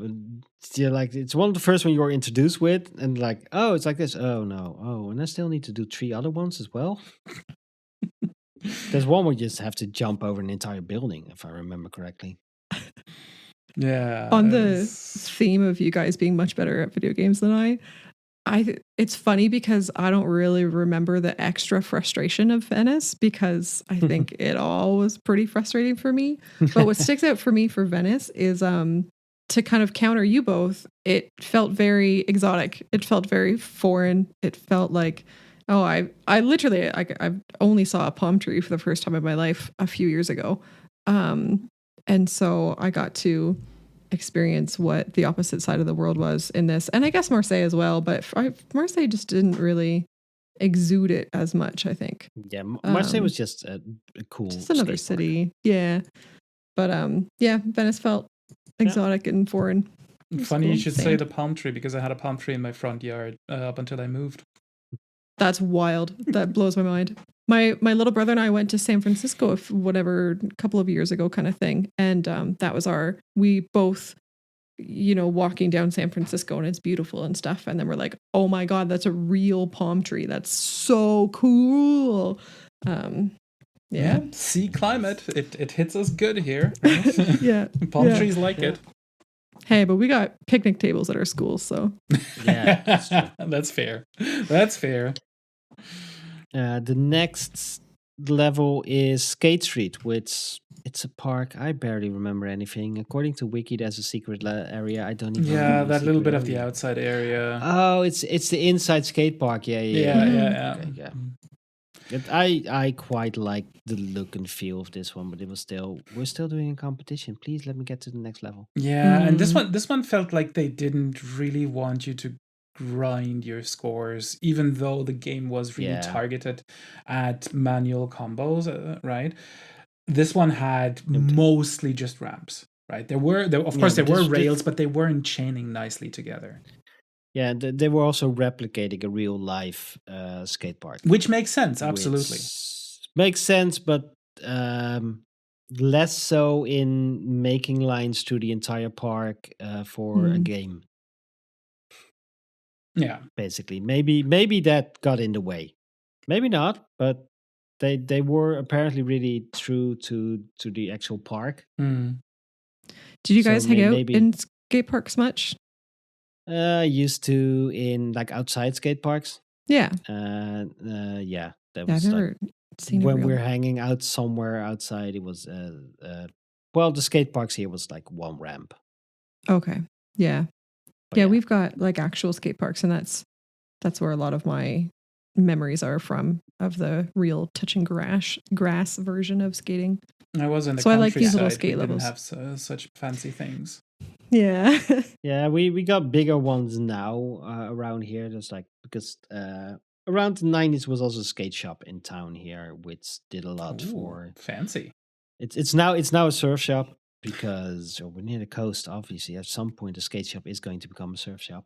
But yeah, the skate culture here did bloom, and we did get like 3 or 4 skate parks whilst it was blooming, and they're still used to this day. So cool, good.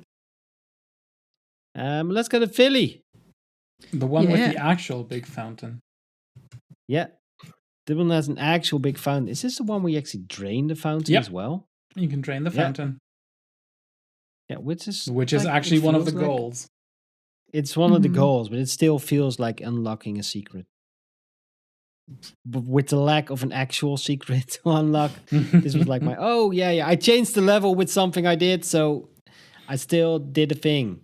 Yeah, I mean, you do have the locked off skate park that you unlock, but it's not like the secret areas in other levels. You just hop the fence to get to it. Basically. Yeah, exactly. Yeah, and I think this one, what was this the one that was then with the highest score at 250,000? Then are we at that level? Let me see. I think this. Yeah, so this is for this level. So this is the level. 6 score, 250,000. Yeah, this is the level that when I streamed 2 on PC a good while back, and this is the level that I got to in my stream, and then I just wanted to get more goals in there, and I just bailed out of almost every combo because I wanted, of course, to get the 6 score, and it wasn't happening. And then you see people posting their combo scores online, like in the many, many millions or whatever. And it's like, holy smokes. That's what you get. And you couldn't get that in 2 yet. You need to revert to that because... Right, I guess. I'm thinking. For comparison, same level, but Tony Hawk Underground 2 in classic mode. It's in there. 6 scores, 1.7 million. Highest combo is 450. The highest combo is higher than the 6 score for Tony Hawk Pro Skater 2. You need to get a 450k combo to get high combo for Philly. Which, if you have reverts, is entirely possible. We'll touch on that in a bit when we get to Tony Hawk 3, which is soon, because we're going to the bull ring next. Oh yeah, which was the only competitive level that I liked. That's a hoot. It's because you drop from you start and you drop from a helicopter. How cool is that? Yeah, Tony Hawk did it first. Fork knife. Yeah, where we're dropping, boys, was the same spot because it's a fixed spot. But still, you're dropping into that half pipe. Yeah, what a cool designed level. I don't care, man. I think it's great. Just a bunch of fun. Loved it. Going around in circles. Yeah. small, compact, which kind of like made it feel fast without being downhill. Like it made it, because, you know, grinding is really fast, I guess, in my eye perception. And then you add the fact that you're grinding that edge around the outside and in a circle, and it just felt fast and fun, and it was great. Yeah. I mean, you have the actual bull and the bull ring, so. Mm-hmm. Yeah. Yeah? I don't remember that. I must not have. There is even a trick that you can do off of the bull. It's called bull plant. So. Oh, yeah. Look at that. That's so fun. And the bull running around the perimeter. Oh, yeah. You know, I genuinely completely forgot about that. Yeah. Crazy. And then once you got gold medals in all of the competitions, you unlocked the 2 secret levels with chopper drop, which was just weird as well, you also drop from a chopper, but it's just a floating half pipe. I never got that level. There's no goals either, just a bonus level. Skate Heaven was the other one, which was just a big park. Also no goals. Skate Heaven was so cool though. But it was really cool. Yeah. Which Chopper Park wasn't. Yeah. I loved Skate Heaven. Well, it's like the successor to Roswell, right? Like it's outer spacey and stuff, and it's outer spacey. It's weird. It's lacking goals. So mostly. So Skate Heaven. Hear me out. Skate Heaven, disco cheat, and moon physics cheat. Oh yeah, wow. Yeah. This man knows how to party. Fun. That's again one of the core memories, right? Chaining million scores together because of moon physics and being able to do like insane whatever. 900 is old news by that point, right? We're talking 2700s and beyond, right? And then with disco, so all the rainbows everywhere, and then just amazing. So much fun. So much stupid fun for a more competitive game in all the other levels. That gives me like paintball and big head vibes with like GoldenEye. Just the same kind of goofy fun. Yeah. Stuff like that is awesome. Apparently on this level in the regular version, there's a thing called they're quotes apparently. Anyways, regular version is to hell in a handbasket, but then of course on the N64 version it's to heck in a handbasket. Love that, Nintendo. Yeah. Tony Hawk Pro Skater 2 is coming to a close. There's some honorable mention levels which are in different versions. For instance, the PC and the iOS version got Warehouse Chicago and Downhill Jam from Chicago. Is that from one? Yeah, it's the skate park. Yeah, that's the skate park from one. The skate park. Yeah.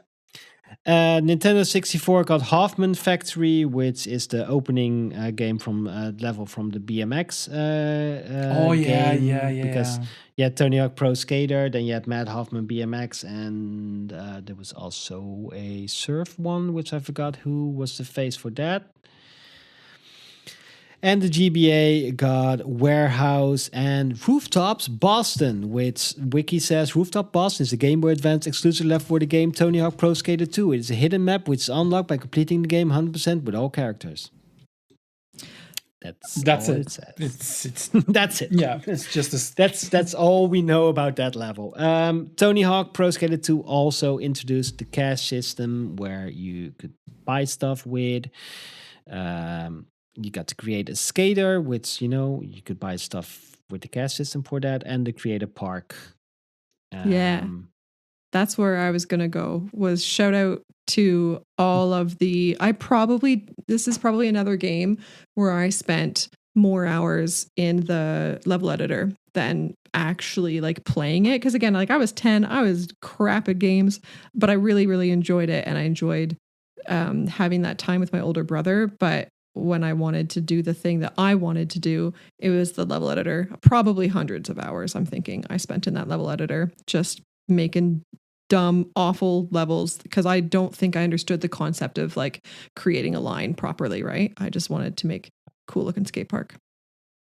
In many of the games that had a level editor, sometimes I tried, but I just can't make something that I enjoyed skating in. Even Yeah. with the new ones, which have a great level editor, I still can't do it. But at least the new ones, I can see other people's creations and play Mhm. those. Yes. And last mention And for that 2, we get Spider-Man. we get Spider-Man. Unlockable Oh yeah, characters, Officer Dick and Private Carrera are there, but also Spider-Man. And Yep, replacement characters because reasons. for the children-friendly versions, where Private Carrera was replaced by Trixie or Mindy. Oh, okay. Trixie. Sorry. But yeah, Spider-Man was a lot of fun because Neversoft developed the Spider-Man game at the time as well, right? And they just Oh yeah. they just took some of that and just put it into Tony Hawk, right? So like board going away, Spider-Man web slinging the board back and stuff like that. So real fun. Yeah. Yeah. That was fun. Yeah, I remember that. Just like Damn, the I joy of completely forgot video about games. that, but yeah, Yeah.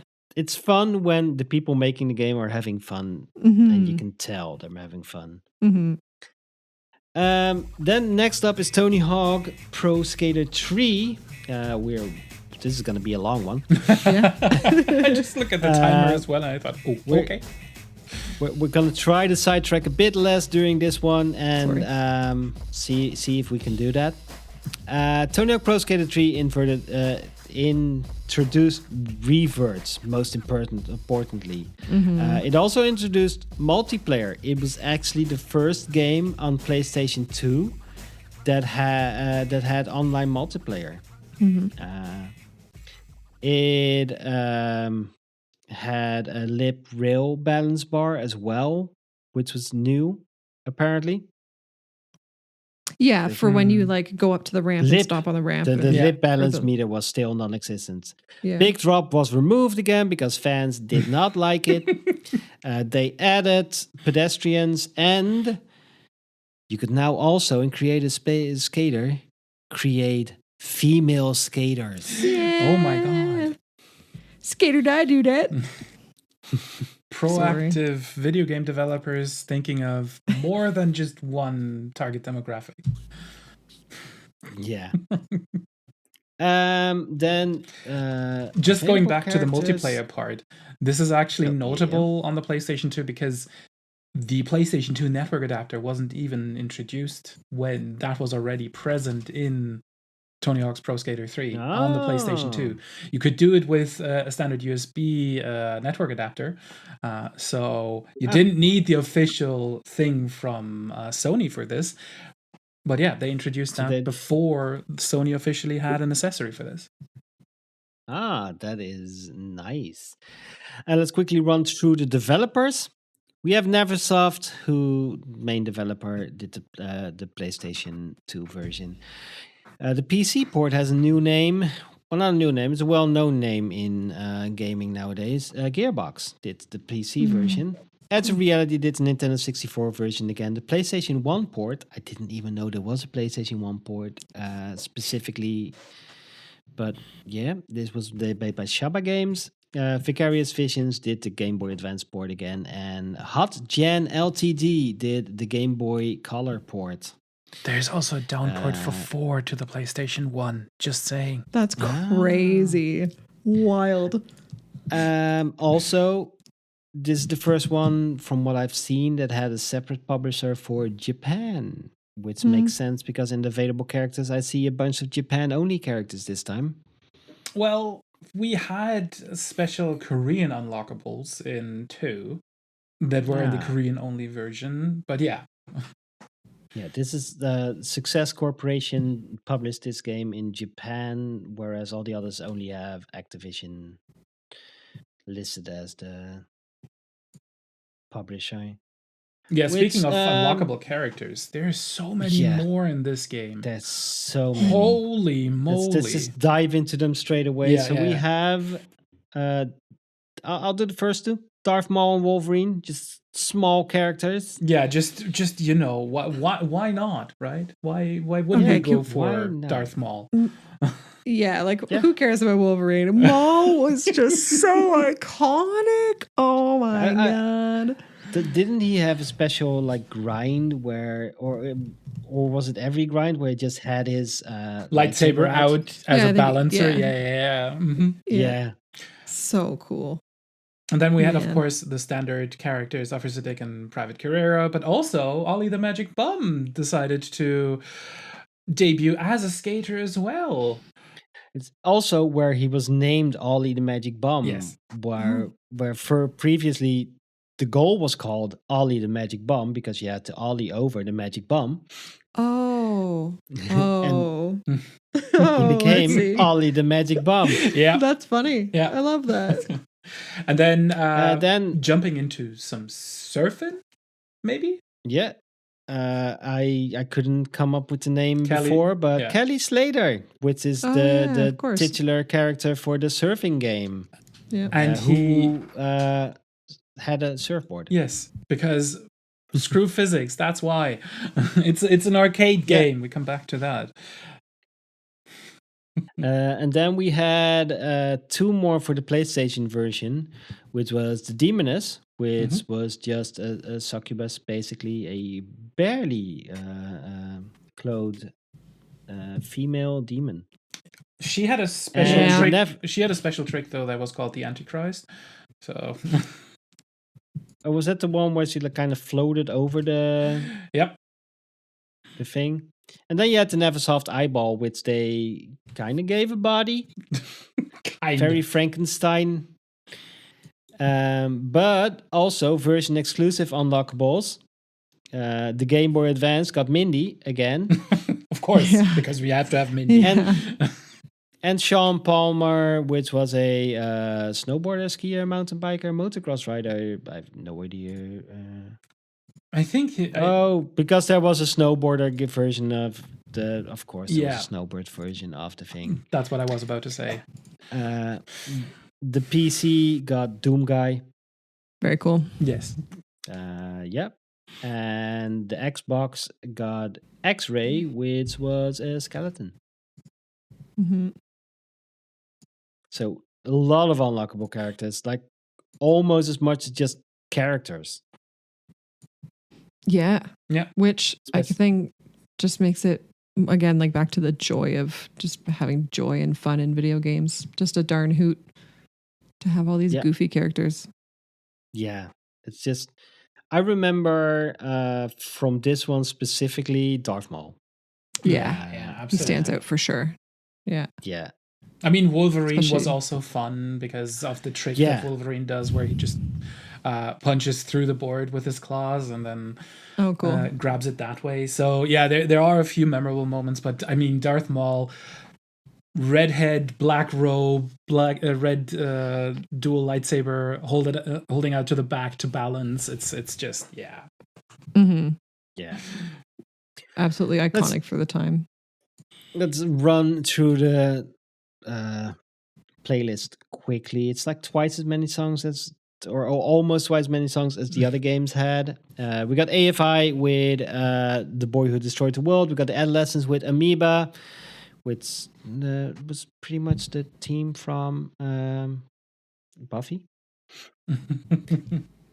Alien Ant Farm, Wish, Body Jar, Not the Same, CKY 96, Quite Bitter Beings, Del the Funky Homo Sapien with If You Must, Got a Mouth with I'm Destroying the World, House of Pain, I'm a Swinger, KRS 1, Hush, The Mad Capsules Market, Pulse, Motorhead, The Ace of Spades, The Next Man, Among the Madness, also Madly, Cut Chemist Sweet, The Ramones, Blitzkrieg Bob, Red Hot Chili Peppers, Fight Like a Brave, Red Man, Let's Get Dirty, Reverend Horton Heat, I Can't Surf, Rollins Band, What's the Matter Man, Exhibit, Paparazzi, Zebrahead, check.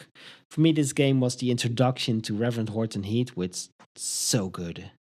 So good. And yeah, CKY, I already knew from the skate games, but I feel like the most iconic one is from 4 Tony Hawk's 3 is Motorhead. Yeah, of Ace of course. I Spades. mean, Hmm. just just the starting off with the riff and then going into Lemmy's the Ace of Spades is Yeah. it's quintessential Tony Hawk 3. Yeah, it might also be the menu music for the first menu music you get, or like always the first song you I get think when you it's start always the the first level. first song. Yeah, Yeah. either the first song in the menu or the first song in the first level. Yeah, one of the two. it's so good. Just the entire soundtrack, once again, so good, with some classics, with KRS-One, which wasn't a classic at the time because it's from 2001. I'm looking at the years. I'm like, some classics which were just new songs back Yeah, when this some was classics like Alien and Farm, released. right? Blitzkrieg Bob. That one sticks out to me as a big classic. Yeah, this would be where I learned about the Ramones. Call me a loser, but It's at any point in your life when you're introduced to the Ramones, you got a bunch of awesome music that you can listen to, which you didn't know before. So yeah. And I still listen to AFI, Alien Ant Farm, and obviously Red Hot Chili Peppers to this day. Yeah, I think Phil Guttermouth, it might be the one that pops by, and Reverend Horton Heat, which I love me some Psychobilly. And Red Mates, any thoughts on the? Any more thoughts on the music? Soundtrack? No, I'm my head is already still banging to Ace of Spades. Yeah, same. And it's doing Yeah. the I'm doing the drums from Rock Band, Ace of Spades. So that's my next video game into it. But yeah, Alien Ant Farm is the one that stands out for me outside of Motorhead. Right, Motorhead was already on my playlist before because I was into Big Iron Maiden through my dad, and Motorhead was a natural evolution from there as well. And obviously, Ramones I've listened to before, Red Hot Chili Peppers I've come across, of course, but Alien Ant Farm was probably my introduction here as well. So I when Tony Hawk Pro Skater 3 and 4 released, I was kind of like reintroduced to I Wish from Alien Ant Farm, which is the song in this game. I'm like, oh yeah, let's add that to my music in my streaming service. So it pops up every now and then now, because like in the last 100 songs added. Yeah. Hey, and you know what our audience can do in their favorite streaming service of choice is like this podcast and give it a rating if they're enjoying this travel back to the skater days. Thanks. Thank you. And when you talk about levels, I will stay silent, with the exception of the obvious, if I may. And then that'll which one is hold in my Yeah. sidetracking. Don't know what you're talking about. Anyway, Foundry, which is the level I completely did like Ace of Spades blasts during this level. So I feel like this is like the first song. Foundry introduces it's for an introduction level. It's small for Tony Hawk Pro Skater 3 level, or for an introduction level, it's big. But for Tony Hawk Pro Skater 3 level, yes, it's quite small. Which also teaches you that the levels are gonna be bigger. If this is the tutorial level, which is like probably twice or 3 times warehouse, easily, yeah. Especially with the verticality added into it. That has man going into 3 remake now was, I didn't remember how big it was, right? Up until this point. Yeah, I'm like, oh god, where do I gotta grind the thing? Where's the thing that I need to grind? How do I drain the molten pools? How does this work? That's basically when I went back to the remake, which this introduces you to welcome to the next generation of Tony Hawk. We're on the PlayStation 2 now, and we can do more stuff. Yeah, very much so. We can have pools of lava that people like me can't stop skating into over and over again. For the levels we're going through, we'll also go through 6th generation levels. So basically the PlayStation 2 version, because the PlayStation 1 version goes to Los Angeles next. And we've already been there, I think. No, Why would you go to Los Angeles when you could go to Canada? To Canada, bud. Eh? Skater die, bud. That's our next level, where we learn that Canadians stick their. Is this where they're Tongues to stuck? pulls. Mhm. Where they lick the thing? I don't see it in Yeah. the in the goal list, but oh yeah, totem poles. Yeah. Where Canadians lick totem poles and they get their tongue stuck. And I need you guys to understand that, like, I'm not making this up. I'm not exaggerating this for purpose of entertainment. Like, that's just something you do as a kid. It's something either your older siblings tell you to do or the kids a couple grades up tell you to do. And you just do it. And you do genuinely get your tongue stuck to the damn pole. And people have to either bring, like, there's a certain warmness of water that's acceptable, or you have to be really comfortable with your friends and they try to breathe on it, or they, like, they rub on it with their gloves or their scarves or whatever you can. And it's a real thing. And I think it's hilarious that it's in this silly little video game. This is also the level where we learn, where I'm introduced as a child to the concept that all of Canada is the equivalence of like one American city. And that's just, there's a kind of like a little sore point there, like I wish, like, we could have had Montreal, we could have had Vancouver, Victoria, you could have done the streets of Toronto and it would have been, but just in so much media, that's not what you get. You don't get Toronto, you don't get Ottawa, you don't get Montreal, you get Canada. And you get Canada, but probably in later levels you got more. I don't know. I know at some point they go to London and Berlin, so maybe you get the actual levels. Who knows? I don't think so. We'll find out. We'll find out in future episodes of Save States and Fetch Quests. And all of Canada is basically Edmonton, right? Oh my goodness gracious! No, just because of how far north it makes you feel in the game, right? It's Oh, I see, because it's so snowy. But I mean, that's but reality. at least Canada's in it. At least Canada is in it. They do throw snowballs at each other, like the bully. You have to deal with the bully, which is something that you would do in the yard. You would stick up to the bully. I love this level. I've been playing this on the remake, and I've just stayed in this level. It's just fun. I just love the fact that you're just skating in a parking lot as well. You got a little skate park area, but you got the parking lot. And you skate in parking lots. That's how it works. And then you got the weird little, the actual This Is Canada bit where you go out in the wilds, and there's. I feel like I'm about to run into a beaver whenever I'm in that area of the map. Better a beaver than a moose. Yeah. So no, I love this. I love this level. It represents us well. Even the foliage is all very normal. Like this level is just my normal outside. I see this, and that's nice to see. That's nice. Yeah. And then we go to the first skate park, which is obviously called Brazil. Oh, sorry, it's called Rio. Mm-hmm. Yep, sure is. They do get they get the city. It's Rio. It's a competition level. I don't even remember this. No, I don't remember it either. Actually, it's. I think this is one of the ones that. Oh, it's the one with the banner. That is a little nicer to you in terms of level layout, because you do have some more grind opportunities. You're getting better chains together. So for the purposes of those levels, it's not a bad one. Yeah. But once you finally get your medals out of the way, you get Suburbia, which is Jackson, Mississippi, United States, apparently. It's a cul-de-sac. It is very Halloween heavy.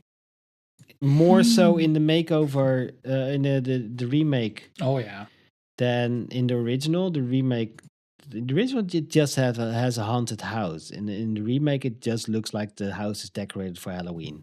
Mm-hmm. Which is really weird because they claim that it is based off of Munich, And this is nothing like Germany at all. The climate space of Munich? Oh. Yeah, I don't know. It's Jackson, Mississippi.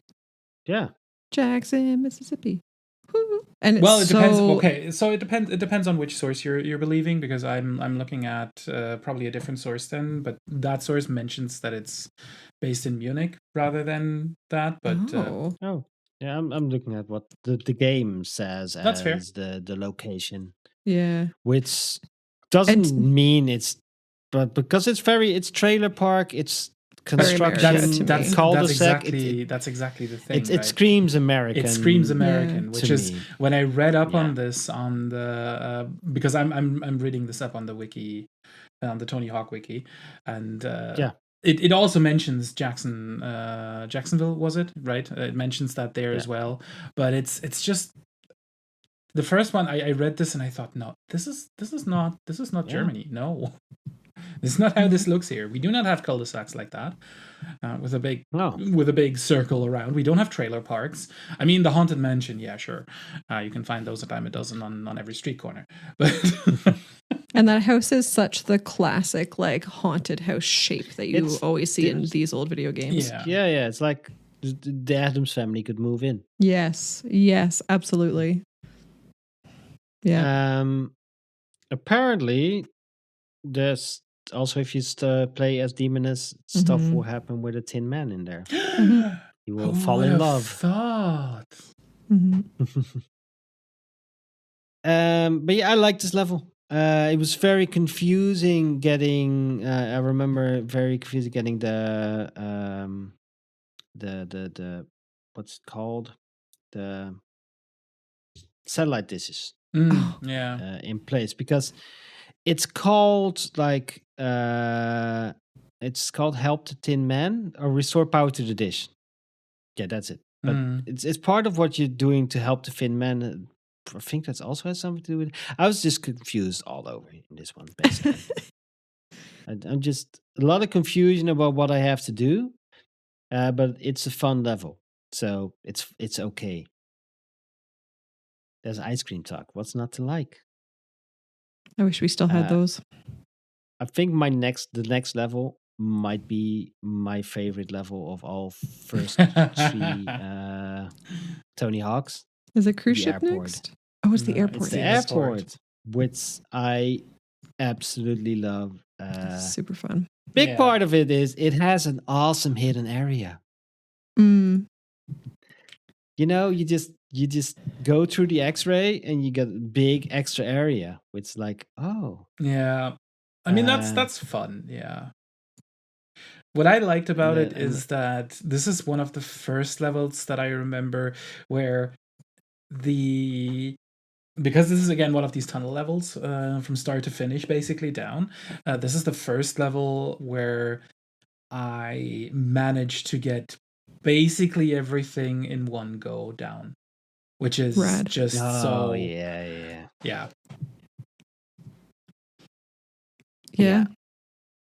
It's just a fun level. It's the mall, but better.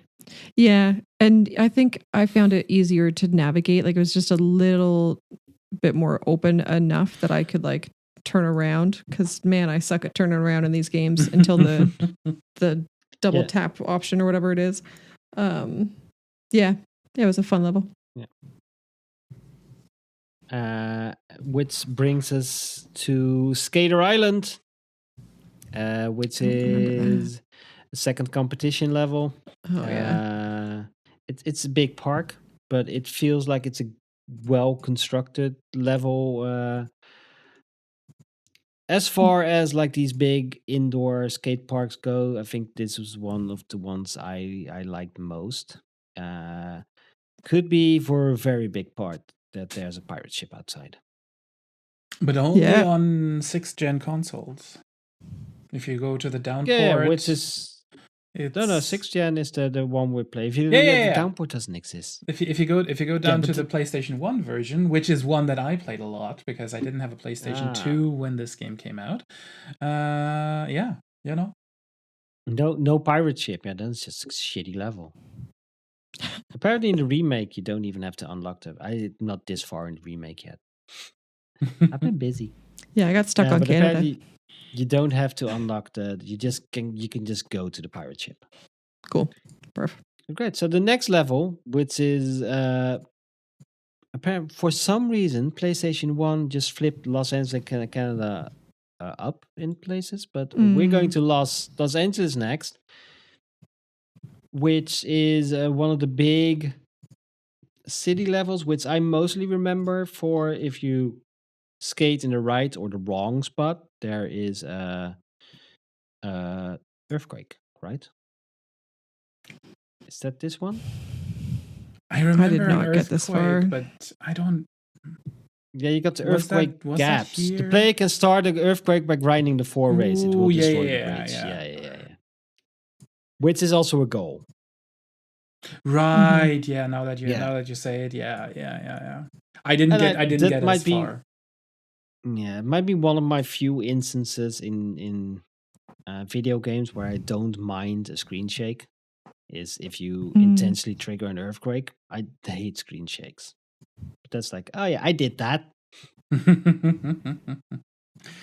Yeah, this was the level where, if I remember this correctly, where finding the hidden tape is such a chore that it caused me to reset the level so many times that it's not fun anymore.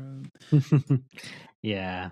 Hey, imagine I if you don't weren't even- kept behind a 2-minute timer, you could just kind of keep looking around. Yeah, because that's exactly the point, right? Because it takes you the setup for it takes you so long that you basically just want to reset Yeah. when you until you get bail out or anything in between. Because getting to that jump and drop into that,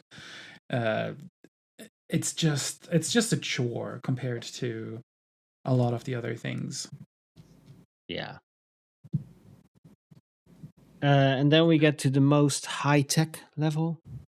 It's a shame it's another competition level, so I never spent a lot of time on it. But it's Tokyo. Yeah, Tokyo was a lot of fun for a competition level.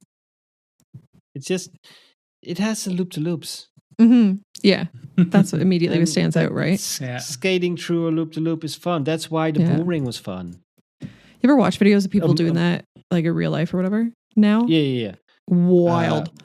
I think maybe you unlocked a video of them doing it when you in one of them, or it was just in one of the skating tapes that we had back in the day.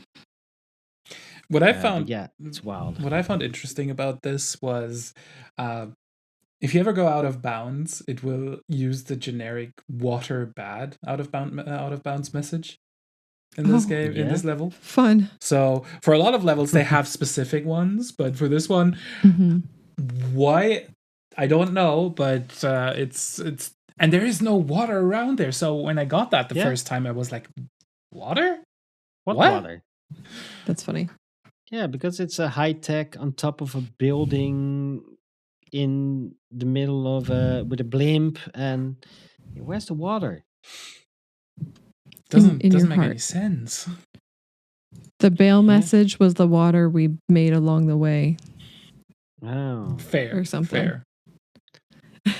And then we got to cruise ship. Yeah, speaking of water. Speaking of water, cruise ship was a bonus level with a 6 score of 500,000. And it was where my eyes were opened to the world of the power of reverts and manuals. Yeah. It is where I was really like, oh. Yeah, that's when it clicked. Crazy. Yeah, that's where it clicked. Because you have to. 500,000 is wow. All the other ones are doable. They're still hard, but doable without the reverts. But I feel like the level design also gives you so much of the ability to, like, there's just so much stuff packed into this boat to be able to grind on and then drop into and yeah, you got the rafters for the stage. You got a water slide into a pool. It's just And the whole So much For cool stuff. a level concept that sounds so restrictive, Mm-hmm. it's a not. very open level with a lot of freedom. I mean, it Yeah. had like 3 layers to it, and Mhm. they must have spent a ton of time in what is effectively a bonus level, right? Yeah. With all the Yeah. announcements that the captain makes, like the one Yeah. where it says, "Hey, look out, iceberg," and stuff. It's Yeah. yeah. There's Yeah. so much stuff in Apparently, this.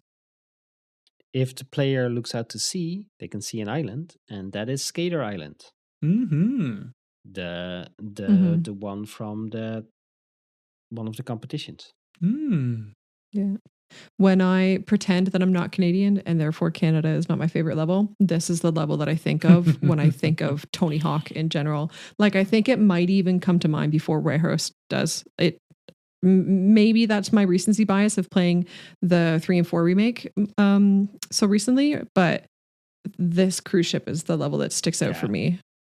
This for me, it sticks out because this is where Tony Hawk, just the entire how does the franchise work from 3 onward with reverts and manuals and crazy combos. Mhm. This is where it clicked. Yeah. Yeah, I think 3 is, and to an extent 4, which we're not talking about today, they're the most pivotal ones in finishing the way that the gameplay itself works, Mm. right? Because in 1 you couldn't chain tricks, or well, you could chain tricks, but it was like 3 tricks and that's it. Because you could do a grind into a kick, and that was about it, or avert options into limited. something. Options limited. With 2, you had, we can now grind into a manual, into another grind, put some kick tricks in between, and all of a sudden your combo meter went from 3x to 12x. And then came 3 with reverts, and now we're talking. Now you can not only get those grinds into manuals, but you can you can go up a ramp, do an air trick, and then land it and chain that into the next combo as well, which so good, right? So and then cool. I think 4 just suck at tied it. this a little bit better together in terms of how everything works play wise, and that's where the rest of the franchise, when we come to it, basically just lands on. 4 lays the foundation for what comes after 4. Yeah. Mm-hmm. Funny how that works, eh? Yeah. But yeah, these 3 are the separate entity, and then I feel the next 3 are intertwined. Even though 4 and Underground is a different sideway, maybe, but I feel like 4 and Underground 2 are the next trilogy. Yeah, in a way. I would definitely agree. Yeah. But that's Is that the basically last all level? 3 Tony Hawk games. That's the last level. That's honorable mention for, are there any bonus levels that are in different ones? Well, we got Oil Rig, which is an oil rig which was Xbox exclusive. Which I think I played at some point, but I'm not sure because it's Xbox exclusive, and I never played the Xbox. It was in American Wasteland. We have Downhill, which is it was in project. It came back in Project 8. Probably played it there, and it was part of the 5th gen console release. Yeah, so N64, PlayStation PS1. 1, and then we have The Zone on GBA. Here we go. The description from Wiki. The Zone is a level from Tony Hawk Pro Skater 3 exclusively for the Game Boy Advance version. They just get shorter every time. It doesn't even mention that this is a stub article. Yeah.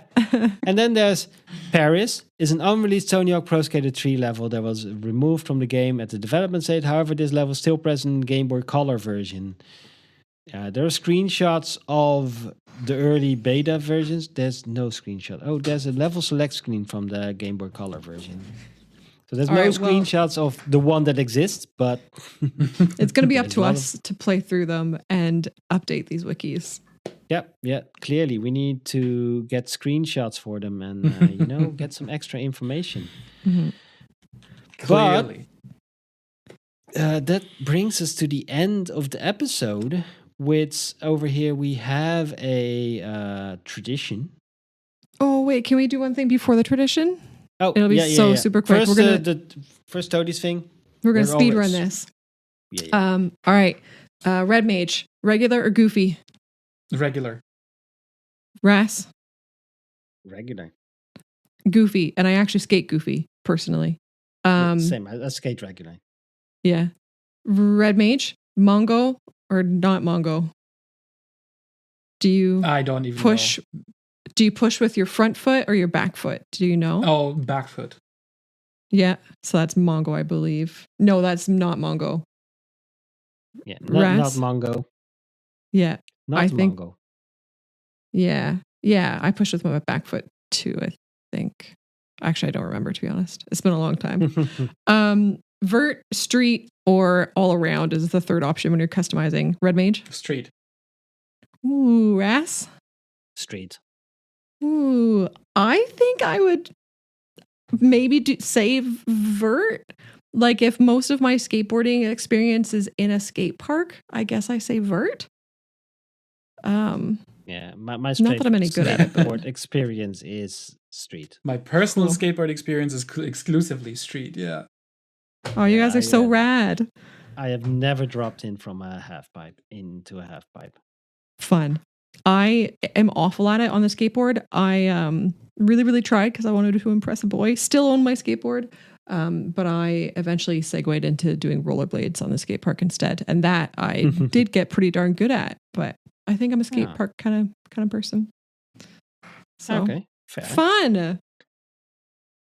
All right, Ras. well, Sorry. Thank In you. that case, we have a Sorry. tradition here over at Save States and Fast Quests where we end with a recommendation. It could be related to the episode, it could be just something that popped up recently that you're like, yeah, people should know about this.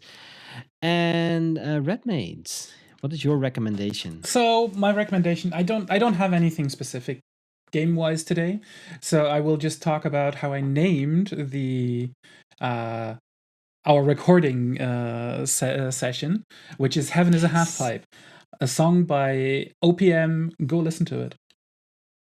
It's one of the songs Great that came rec. out around Oh, the time great that I rec. played these games. So yeah. Mhm.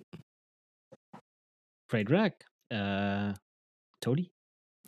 If you've been sitting and considering maybe getting a Steam Deck and you're like, I don't know if it's worth it, I say it's worth it. I have been loving my little Game Boy, is what I've been calling it. I've been having a darn hoot on the Steam Deck, and I haven't even started tinkering as one does. I've really just kind of been playing Steam games and Java Minecraft. And it's a darn hoot. Steam Deck. Love it. And Ras. Awesome. Mine is if you like Tony Hawk, and if you like me, you like action roguelites. Get Hellskate. Hellskate is a skateboarding action roguelite. It's an indie game. It released earlier this year. You skate around, you do tricks pretty much Tony Hawk style, but you also pick up, you do attacks while you're doing tricks. You pick up special upgrades where you do more tricks. There's boss fights in there where you just grind over the boss. You can gear up. You got upgrades during your runs. You're attacking you're attacking the monsters of Wertheim, and it's a very fun game. I've only played the demo, but whilst preparing for this podcast, I'm gonna recommend Hellskate. I did pick it up. I have bad news for our listeners. It's currently on sale 75%. Mhm. So I have good news for my fellow hosts, but yeah, just it might still be on. It might be on sale again, or might still be on sale. But yeah, Hellskate. That's Hell with one L. Oh, it is. It's a lot of fun, It looks neat. and that is my recommendation. With that, thank you all for listening. Remember to rate us, and we will see you all, or you will hear us all back when we do our next episode of Safe States and Fetch Quest. Bye. Bye. Word.